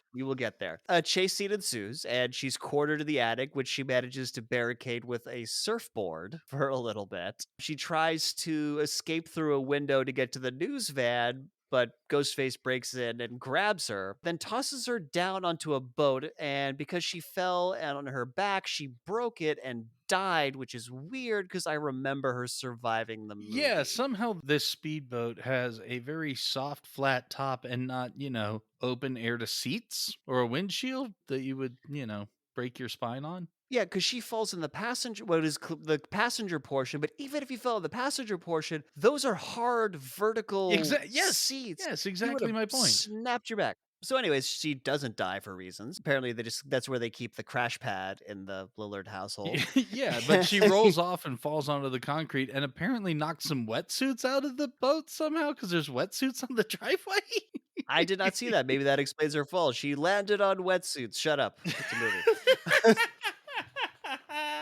And she sees Rose McGowan's corpse just hanging in the garage door. Yep, with only one arm. With only one arm, apparently, and she runs away. And this is a great moment because Jamie Kennedy's just drunk on the couch. He's watching Halloween, and in his drunk, he's like, "Jamie, look out! No, Jamie!" Yeah, it's like, as if we haven't been self-aware enough. Jamie, look out! He's right behind you. As Ghostface comes in with a knife. Ghostface is about to stab Jamie Kennedy, but he hears Neve Campbell yelling outside, so he decides not to. Couldn't get a quick stab in before he left. Yeah, so she gets Kenny's attention and jumps in the news van, and then they're watching the scene we just saw. Jamie, look out, he's right behind you. And for some reason, Kenny the cameraman has forgotten about the delay. Yeah, because he's going to run in and try and warn or help out Jamie Kennedy, and he's like, oh shit, the delay, and notices that the front door's open, and so he gets his throat slit. Yeah, and then somehow Ghostface is right in front of him. Like, he must have been just to the side of the door, or he has Baywatch Deliverance dude hiding power. where he can just pop up. There's the Baywatch reference. Yeah, so Neve Campbell tries to slam the door, but she gets lightly stabbed in the shoulder. It looked like she got lightly punched. Like, I didn't even see the knife when this happened, but clearly there's a stab wound later on, so So she closes the side door and manages to escape out the back of the van while he comes in the side and she runs towards the house. but to get to the back door, there's, like, a pet hatch for some Yeah, I reason. don't know what's that's about. I don't I know how news it vans was work. sort of just a thing, 1, for a bit of tension, and 2, Ghostface is able to do that, like, fist slam, "Oh, darn" moment Yeah. as he kinda got stuck and wasn't able to catch her. Yeah. Yeah, so she runs towards a barn, I think. Because you have to in a slasher movie. Of course. I'm surprised there wasn't a scene in the barn. But so meanwhile, Courtney Cox and David Arquette have made it back to the house. And again, I have in very angry all caps, trigger discipline. Don't run around. Even if you expect to be around something that you're going to shoot, you don't leave your finger on the trigger because you might jump at something that isn't your target and shoot something that you don't intend to. God damn it. Anyways, But again, this is a valid complaint for a hell of a lot of movies and real life, but it's Dewey, and he is the most incompetent ever. fine, fine. I will let it slide that it makes sense for the character, but folks at home, you keep your finger on the side of the trigger guard until you're ready to shoot, even in a hostile environment. Anyways, tells Courtney Cox to call the sheriff for backup while he goes inside, and no, dude, that's your job. You call the sheriff, and then you go inside. Like, that's how that works. Again, it's Dewey. It's Dewey, but also didn't cops in the 90s have personal radios, like the shoulder. But these aren't cops, these are sheriff's deputies. Didn't sheriff's deputies? Oh, fuck me. So he runs inside, and Courtney Cox does not call the sheriff. Just decides that that's not an important thing to do given the current circumstances. I mean, it would have fucked up the plot, but no. So inside, David Arquette tacticals just slightly better than the commandos in Resident Evil. Just slightly. He's going room to room with his gun, trying to clear them. Very slightly. I'll have to say that he does it better because he's a rookie and they are supposed to be highly trained operatives. Yes, for sure. And he gets startled by Jamie Lee Curtis screaming at Halloween. Yeah, that was a great touch. The horror movie's still playing and he's reacting to it as though that's someone actually getting attacked. Yeah, it was a great moment. So Courtney Cox runs to the van, calls out to Kenny the camera guy that she needs the cellular. And sees a tremendous amount of blood pooled around the van. Gets into the van anyway through the blood. For some reason, I took this as she never looked down because she's standing in a pool of blood and she notices blood dripping, but she doesn't seem to look up for where it's coming from or down at the puddle that she's standing in. I saw it as she saw the puddle and got Okay. horrified. She didn't look up Well, for anyway, sure. she made this huge big deal about asking for the cellular for about 15 seconds, and it's just sitting on the dashboard, lady. Yeah, she gets the cellular. It's one of those like pseudo military radios It's crossed the with the brick phone. 80s. It's a brick phone. It's the brick phone. It's the brick phone with the antenna. And she starts to call 911, but we can't have her call 911 just yet because that would ruin the movie. So we get a Jamie Kennedy jump scare. And she just beats him in the face with the phone. Jesus. It's great. And she notices, so knocks him the fuck out and notices that the windscreen is all covered in some muck. And as she wipes it, she wipes away Then she blood. realizes it. Yep, she drives off scared. And then Kenny the camera guy's body appears. Okay, but this physics does not make sense. She starts by driving in reverse and slams on the brakes, and that's when the body moves forward over the windshield. That would only happen if she was going forward and slammed on the brakes, and his inertia would have pushed him forward onto the windshield. That is very true. She starts off driving backwards, hits the brakes. Kenny's body blocks her view, so she then proceeds to try and drive blindly while yelling at his dead body to please get out of the way. Yeah, she takes a corner really wildly, flings the body off. She literally yells at him. She's like, "Look, I'm kind of sorry, but can you get off my fucking windshield?" And my note here is, "Oh my god, they killed Kenny, you bastards." Hey! How in the living hell did I not think of that? Oh my god. I'm not gonna lie, John, I'm slightly disappointed that I am that did not exceptionally come. disappointed. I'm just gonna let you finish this movie all by yourself. No, no, no, no, John, you're not going anywhere. You're not leaving me to do this by myself. Screw So you, Nick. Imma have a beer. so Courtney Cox drives off. She almost hits Neve Campbell, who's in the middle of the road. So Courtney Cox veers off the road and crashes into a tree. And because she wasn't wearing a seatbelt, she died. That follows. All right. Cool. So Courtney Cox is dead. No. Neve Campbell, instead of running away, Returns goes to the back to the house. house. David Arquette comes out the front door, but he collapses with a knife in his back. Mhm. So Ghostface appears, yoinks his knife out of what's his face's back. By the way, whenever he stabs someone, Ghostface will always clean his knife. He'll always wipe it with his other hand because, he's got to keep it shiny and Right. menacing.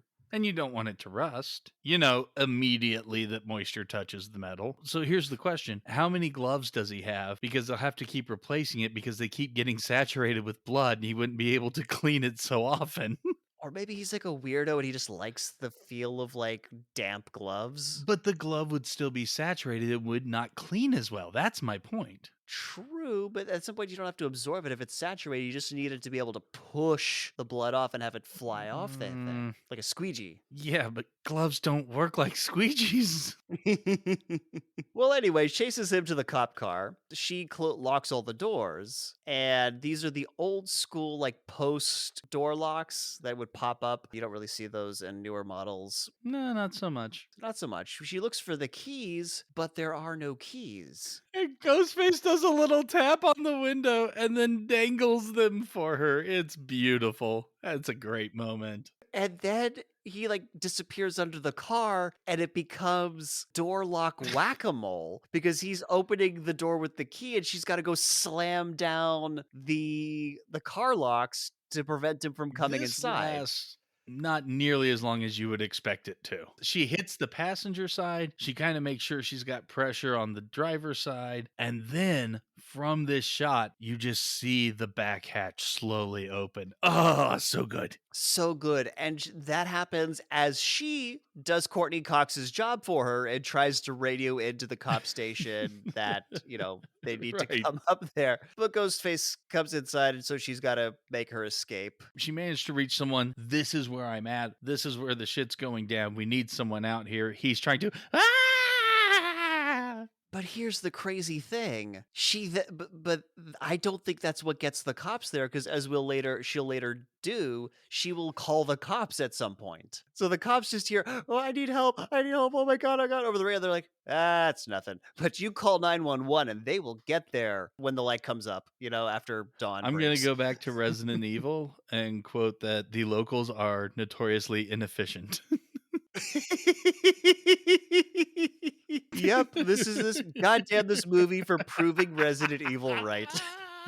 She runs up and she gets startled by Jamie Kennedy, who comes from outside. Why is he outside? He's limping around. How did he get a limp? There's a whole mess of questions I have about Unclear. him. Unclear. But it's enough to, make her doubt. And so maybe he's the killer. And also, nobody trusts him, even though out of their gang of assholes, he's probably the least assholish and trustworthy, as we have Right. And then established. Matthew Lillard comes stumbling up. Yeah, and so Neve Campbell, not knowing who to trust, grabs David Arquette's gun out of his holster. Why is his gun in his holster? We saw him walking around with it out. So did he get stabbed and be like, "Oh, I should probably put my gun away. Ooh, that's gonna hurt. I gotta focus on the pain here." Let's see. He got stabbed and knew he would not be able to keep it in a fight, so he put in his holster and snapped it secure because evil can't penetrate that seal?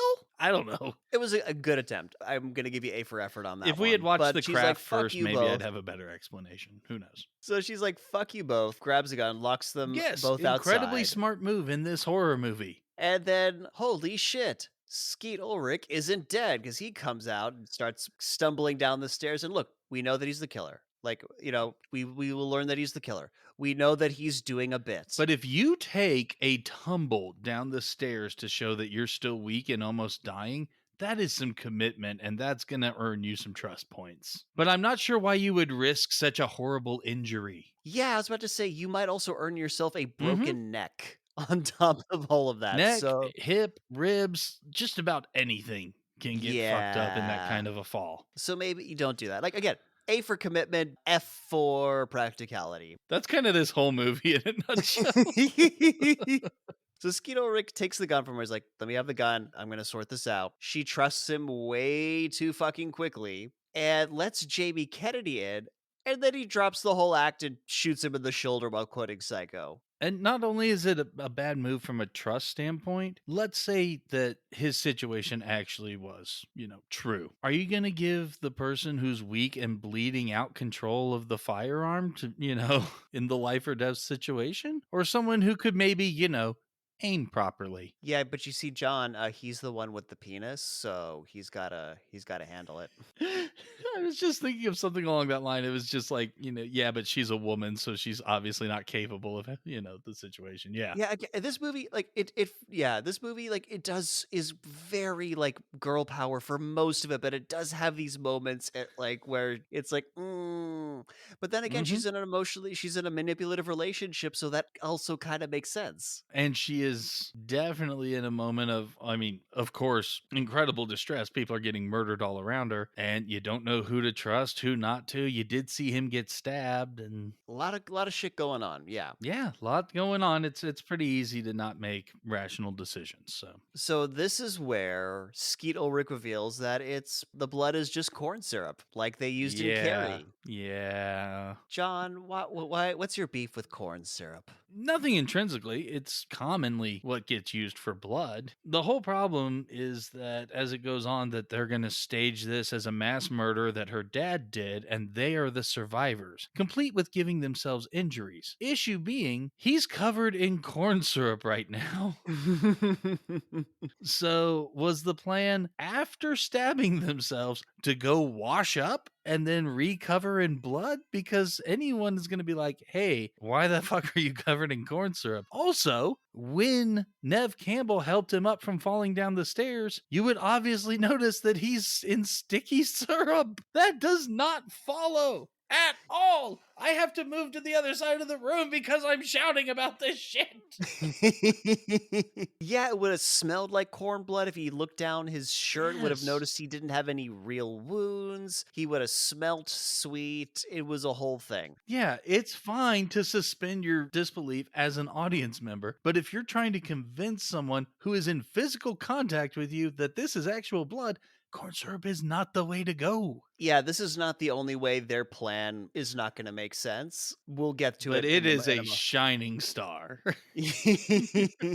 So Matthew Lillard comes in and does the, ghost face modulator bit, and this is where we get to learn firsthand that neither of their voices were the actual voice on the phone because they do not sound like Ghostface through the voice modulator. Yeah, it's very much their voice and a very lightly, like, superimposed other voice. Too lightly, they could have done it a bit better. Yes, exceptionally lightly. Or they could have ADR'd the Ghostface voice over it. Yes, exactly. That would have been so much better because it's clearly not either of their voices. Anyways, Oh my god, can you imagine Matthew Lillard and Skeet Ulrich talking like Mojo Jojo? That is the I'm movie we gonna needed. add this to my list of ridiculous shit I would pay money to see. I'm gonna add that to my list. So they corner Nev Campbell in the kitchen for some bad guy monologuing. Yes. Oh my god. My note here is with punctuation. So much monologuing. But here's the thing. It actually makes sense in the world of the movie because, Skeet Ulrich is a malignant narcissist. He wants her to know how fucking clever he is. Them shoving it in her face makes sense for their psychology. This is the one time. Except finish your point, Okay. please.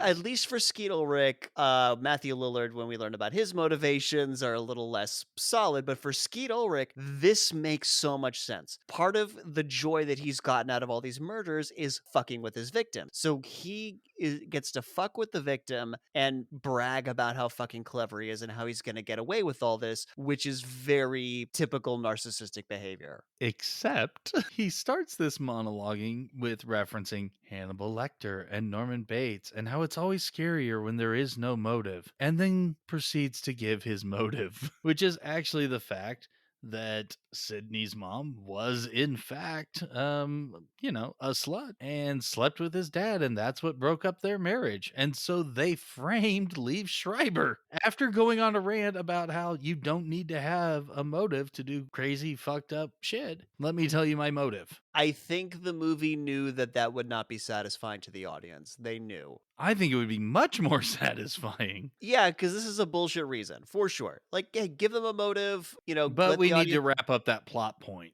So Right. That's a weak motive for murder. You were just looking for a motive to kill people.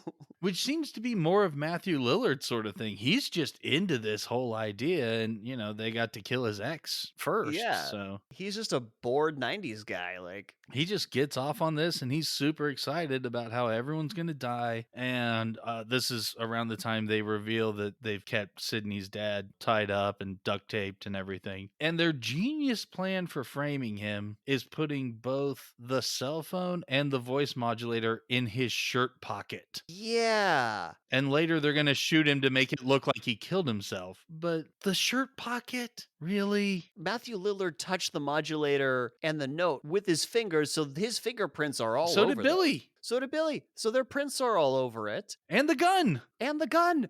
And It falls apart in so many ways. they're going to shoot him point blank to make it look like a suicide. They're going to get blood splatter from him on their clothes. And But that's okay because they're going to do laundry first because they're already covered in corn syrup. yeah, apparently the laundry is a part of this evil plan. After we've stabbed each other to start bleeding out. But also, one last thing about the dad and how their plan falls apart. They're going to take the duct tape off of him, and the duct tape impressions and residue are going to be on the body. They're going to figure out this was a fucking frame job so easily. But it's easily explainable because midnight has struck and now it is at the anniversary of her mother's death. And so dad just snapped, man. Dad just snapped. Even though the other murders took place days beforehand, he just snapped this one night. Don't think about it. Well, he couldn't, as the night approached, he, lost his grip more and more. So anyway, speaking of dumb ideas, like this frame job, yeah, as you were mentioning, Matthew Lillard and Steve Ulrich start stabbing each other to make they look like they were attacked. And Steve Ulrich stabs just a little too deep. you said Steve Ulrich. Steve Ulrich, god damn it, Cabrini Green. Skeet Ulrich stabs a little too deep. But not only that, he keeps fucking stabbing Lillard. Yeah. And he's like, dude, that's enough, man. Knock it off. Ah! He's like bragging to people, like, yeah, we're gonna survive. We're gonna be in the sequel because these days you gotta have the sequel. And the writer actually wrote this with the sequels in mind. He pitched it as a franchise. And Matthew Lillard has an uncredited spot as like party guest or something like that in the sequel. He does appear. That's amazing. Yeah, his character dies in this movie, but the actor does appear in the sequel. That's such a great touch. Or we don't see Matthew Lillard die. We just see him kind of like lose a lot of blood. He might have survived. I think it's pretty clear. He died. He speaks a lot about getting woozy. So, yeah, Neve Campbell's like, oh, you guys are damn movies or whatever. It's like, great line here. Don't blame the movies. Movies don't create psychos. They only help psychos be more creative. And he says this while he's stabbing Matthew Lillard, which is great. And by the way, that also applies to video games. Video games don't make you more fucking violent. They've done scientific studies. No correlation between video games and violent behavior. Like, fucking stop it already. So Skeet Ulrich tells Matthew Lillard to get the gun, but it's missing. Where did it go? And right here, asshole, because Courteney Cox has the gun. Okay, what? How the fuck did she get the gun? Because she's pointing the gun from the edge of the hallway, the porch on the front door, because Matthew Lillard goes out to look for it. Okay, so supposedly Matthew Lillard, I don't think we actually saw this, but he left the gun on a counter in the kitchen so that they could get it and finish up the plan. Okay, cool. Somehow, Courtney Cox is the most tactical motherfucker we've seen to date because she was able to escape a crashed van, walk back to the house, sneak inside, steal the gun, and get back outside? Hang on, I'm gonna stop us right there. I think we're making the point for the second time she gets the gun. She didn't go back outside. The first time she has the gun, she's just in Well, the no, she hallway. didn't quite make it outside. But it's like, if that's where he left the gun, she Oh, she took she, it like, and outside the then door. left. Yeah, yeah, and retreated out with it. Yeah, this is some next level, and also by gaining situational awareness and figuring out who the bad guys were. I mean, actually, it's probably really obvious at that I'd say point if it's you, like. very obvious at this point because while you're creeping in slowly, you had to have heard them divulging their great plan. Very true. So Skeet Ulrich grabs the gun and kicks her so hard she basically flies down the hallway and collapses on the porch outside the front door, like collapses on top of David Arquette. What? It's the start of a beautiful relationship. Yeah, that's where their love really took off. Mhm. And he says to her, menacingly over her passed out body, it works better with the safety off. And I don't think she was trying to pull the trigger. That's not what happened there. You just slapped it out of the way too No, she was quickly. definitely trying to shoot him and panicking that it wasn't working. I definitely read that as what Fair happened. enough. I did not pick on that up on that, but I trust your But then he observation there. does that thing that you have to do in movies is he trips the safety and then pulls the slide just, just to make sure it's loaded. Good, because you don't want to like pull the trigger and be like, shit. No, that's you know, Right. I look like an asshole here. At least he didn't do it immediately before shooting someone. Like he's getting the gun ready at least. So Yeah. He's building this up and he's about to shoot Courtney Cox, but then Matthew Lillard notices that, oh fuck, Neve Campbell and dad are missing. And then the phone rings. Such an amazing reversal. I loved this because she's on the phone and she's on the modulator. Like, hello, Skeet Ulrich. Yeah, so now Sydney is playing Mojo Jojo.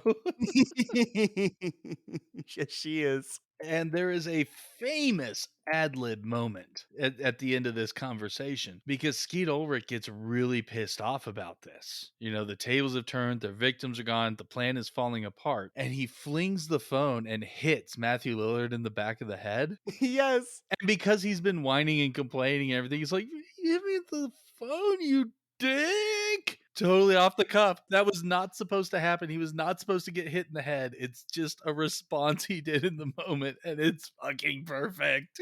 But it's so great because while Skeet Ulrich is raging and like he literally goes and cuts a couch open and tars and feathers himself, Yeah. Matthew Lillard gets on the phone and starts talking to Neve Campbell, and she's like, "Cool. So now that I've got his motivation, what's your motivation?" Like, I don't know, peer pressure, maybe. Like, I think I'm just kind of doing this to do it.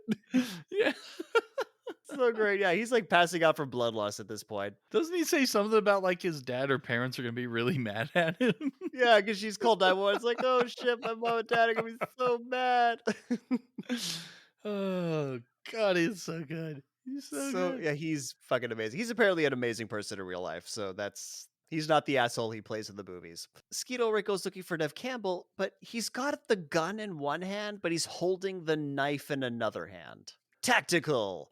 Uh Well, what's even more tactical is the absolute fucking insanity of this closet shot or closet inspection, I think I should say. Yeah, because he thinks he hears a noise in the closet under the stairs, and he goes to open it, looks around, It's like completely misses anything. he opens it and looks inside and then turns to continue his investigation when suddenly Umbrella attack. Nev Campbell has put on the Ghostface costume and attacks him with a fucking umbrella. It is It's it is so amazing. amazing. It makes no sense and I love it. I love it so much. Like, I get the stabbing with the umbrella bit. The theatricality seems a little extra, I'm not gonna lie, but Nev Campbell, you do you. You get results, and those results are Skeet Ulrich stabbed with a fucking umbrella. So Skeet Ulrich's down for the count. She learned from Liam Neeson theatricality and deception can be powerful weapons, but not as powerful as an umbrella to the chest. Definitely not. It is mightier than the sword. So Matthew Lillard comes out, chases her to the TV room. They have a bit of a scuffle, and the scuffle ends with her dropping the TV with Halloween playing on it onto his head and electrocuting him. Yeah, I think that's a pretty good he's dead. Because it's like, so is it finally over? We get another Jamie Oh, yeah, and Kennedy. his fall was really stupid, so I have this as his second judo flip of the movie. Yeah, we get a Jamie Kennedy jump scare, and he's like, I never thought I'd be so happy to be a virgin because virgins survived the horror movie, and they're in a horror movie. Oh, yeah, that was part of their whole monologuing moment is, "We just had sex, so you have to die because that's the rules." Yeah, that was when they were, Yeah, menaced. monologuing in the kitchen. So Neve Campbell puts her fingers in one of Skeet Ulrich's stab wounds to try and get him off, but it doesn't work. About to stab her, and Courteney Cox shoots her from the porch. This makes less sense than the first time she got the gun. Because this would have been next to Skeet Ulrich's body. So she would have had to come in, take the gun while the She's scuffle was tactical, man, I'm telling you. She's tactical on a Batman level. while Neve Campbell is just fighting Matthew Lillard. She must have walked past that scene and been like, she's got this. Yeah. Grab the gun. Girl power, Gone Nev. back outside to the porch just to hang. Hey, you gotta check on David Arquette. Gotta make sure David Arquette's okay. And then, when the scuffle happens, like, oh shit, I gotta go shoot somebody. And now she's got remembered to take the safety off. And then more calling out of cliches. Oh, this is when the killer seems to be dead and is going to make a nice big attack, which he does start to sit up. Yeah, he's about to do it, and then Neve Campbell Gets grabs the shot gun, right in the fucking shot face. in the head, and she says, "Not in my movie." And it literally just happened. So yes, in your movie, Neve Campbell. Yes, in your movie. And then my next note is, "Oh, Dad, sorry that I totally forgot you in the downstairs closet while I was playing dress up as your own attacker." Because they go to the closet and pull Dad, who's still taped up. Yeah, you had the knife. Yes, well, you didn't have the knife, Neve Campbell, but you could have gotten the duct tape off. It's duct tape. You could tear that with your finger. Yes. You just left your dad to leave your dad. And by the way, movies, strip of duct tape across the mouth is not effective. You can move your jaw and that shit comes right off. Okay, this is why we have John live in the Inland Empire. It is And the for our guy who's safety. made films and worked in effects. Like, no. But mostly because we need You you gotta there for our wrap. safety. All right, hold on. Well, let me make it Inland Empire for you. Just a strip across the mouth doesn't work. You gotta take the roll and wrap it around a couple times to get, a nice hole. There you go. Millennial Rewind for making fun of your childhood movies and learning sketchy techniques for gagging your victims. That's I believe that's called a life hack. Thank you very much. well, depending who you are in that situation, it could be an end of life hack. So, anyways, the cops arrive. David Arquette gets taken away in an ambulance, and somehow Courteney Cox has manifested a new camera crew. Yes. Yeah, that didn't occur to me, but this is moments later. Right, but now it's dawn. The sun is up, and like up, not like like just sneaking over the horizon. Yeah, It is. no, this Yeah, this is 5 a.m. Okay, the cops took their sweet fucking time getting to this house. And I am pretty sure Courteney Cox would not be doing a news report. I am pretty sure Courteney Cox would be being thoroughly interrogated by the cops about what the fuck just went happened. Yeah, but instead she's doing an intro of I'm on the scene where just moments ago there was a sight of grisly murders, and it just pans away to a beautiful vista, and you hear like, okay, let's go back to the top, let's run it again. That was good, but I want another one. Like, and that's how we end. And that's a Moby song that's playing on the way out. Oh, really? Yeah, I didn't know it, but I was like, I need to know the song because it sounds very 90s electronic, and yep, it's a Moby song. But we got to chuck in one last Ghostface jump scare because, why not? Because the movie's over, that's why. And yep, that's it. Movie's over. That was Scream. Before we go, of course, as always, we as millennials know that every movie and TV show has a moral. So, John, what'd you learn today? I learned that corn syrup is indistinguishable from real blood that is totally coming out of you. I can't tell the difference either. I see a red liquid, I just lick it. Ew. And I There are learned so many things in that category that can kill you. That is not a good idea. I've been really lucky so far. And I learned that considering I've had sex, I've drunk alcohol, and I often say, I'll be right back by the laws of this movie, I'm already dead. That's what I learned. Fair enough. And before we go, we need to tell you what we're doing next time. So, John, what do the folks at home have to look forward to? We're getting back on track and keeping things festive with one of my favorite holiday movies, Groundhog Day. Ooh, yes, cult classic. And you got a review to get everyone all nice and toasty for it. I have a review with the score of 0. who who gave Groundhog Day a 0? I'm not going to name names. So-called comedy starring Bill Murray, who's too old. Could have been a 10 out of 10, but the writers must have run out of ideas and pretty much told the same story again and again. It's pretty much a scratched record of a movie. But the writers must have run out of ideas and then pretty much told the same story again and again. It's pretty much a scratched record of a movie. But the writers must have run out of ideas and then pretty much told the same story again and again. It's pretty much a scratched record of a movie. You see where I'm going. Whoosh. The Oh, point shit. went completely over their head. Well, let's see how scratched that record is next time. And that's our show. If you liked it, please subscribe. If you loved it, please share it with all your friends. And whether you liked it or loved it, we'd appreciate it if you gave us a 5-star rating on Apple Podcasts to help others find us. Also, be sure to like our Facebook page and follow us on Twitter. Links to both of those are in the show notes. Thanks for listening, and we'll see you next time for another episode of Millennial Rewind.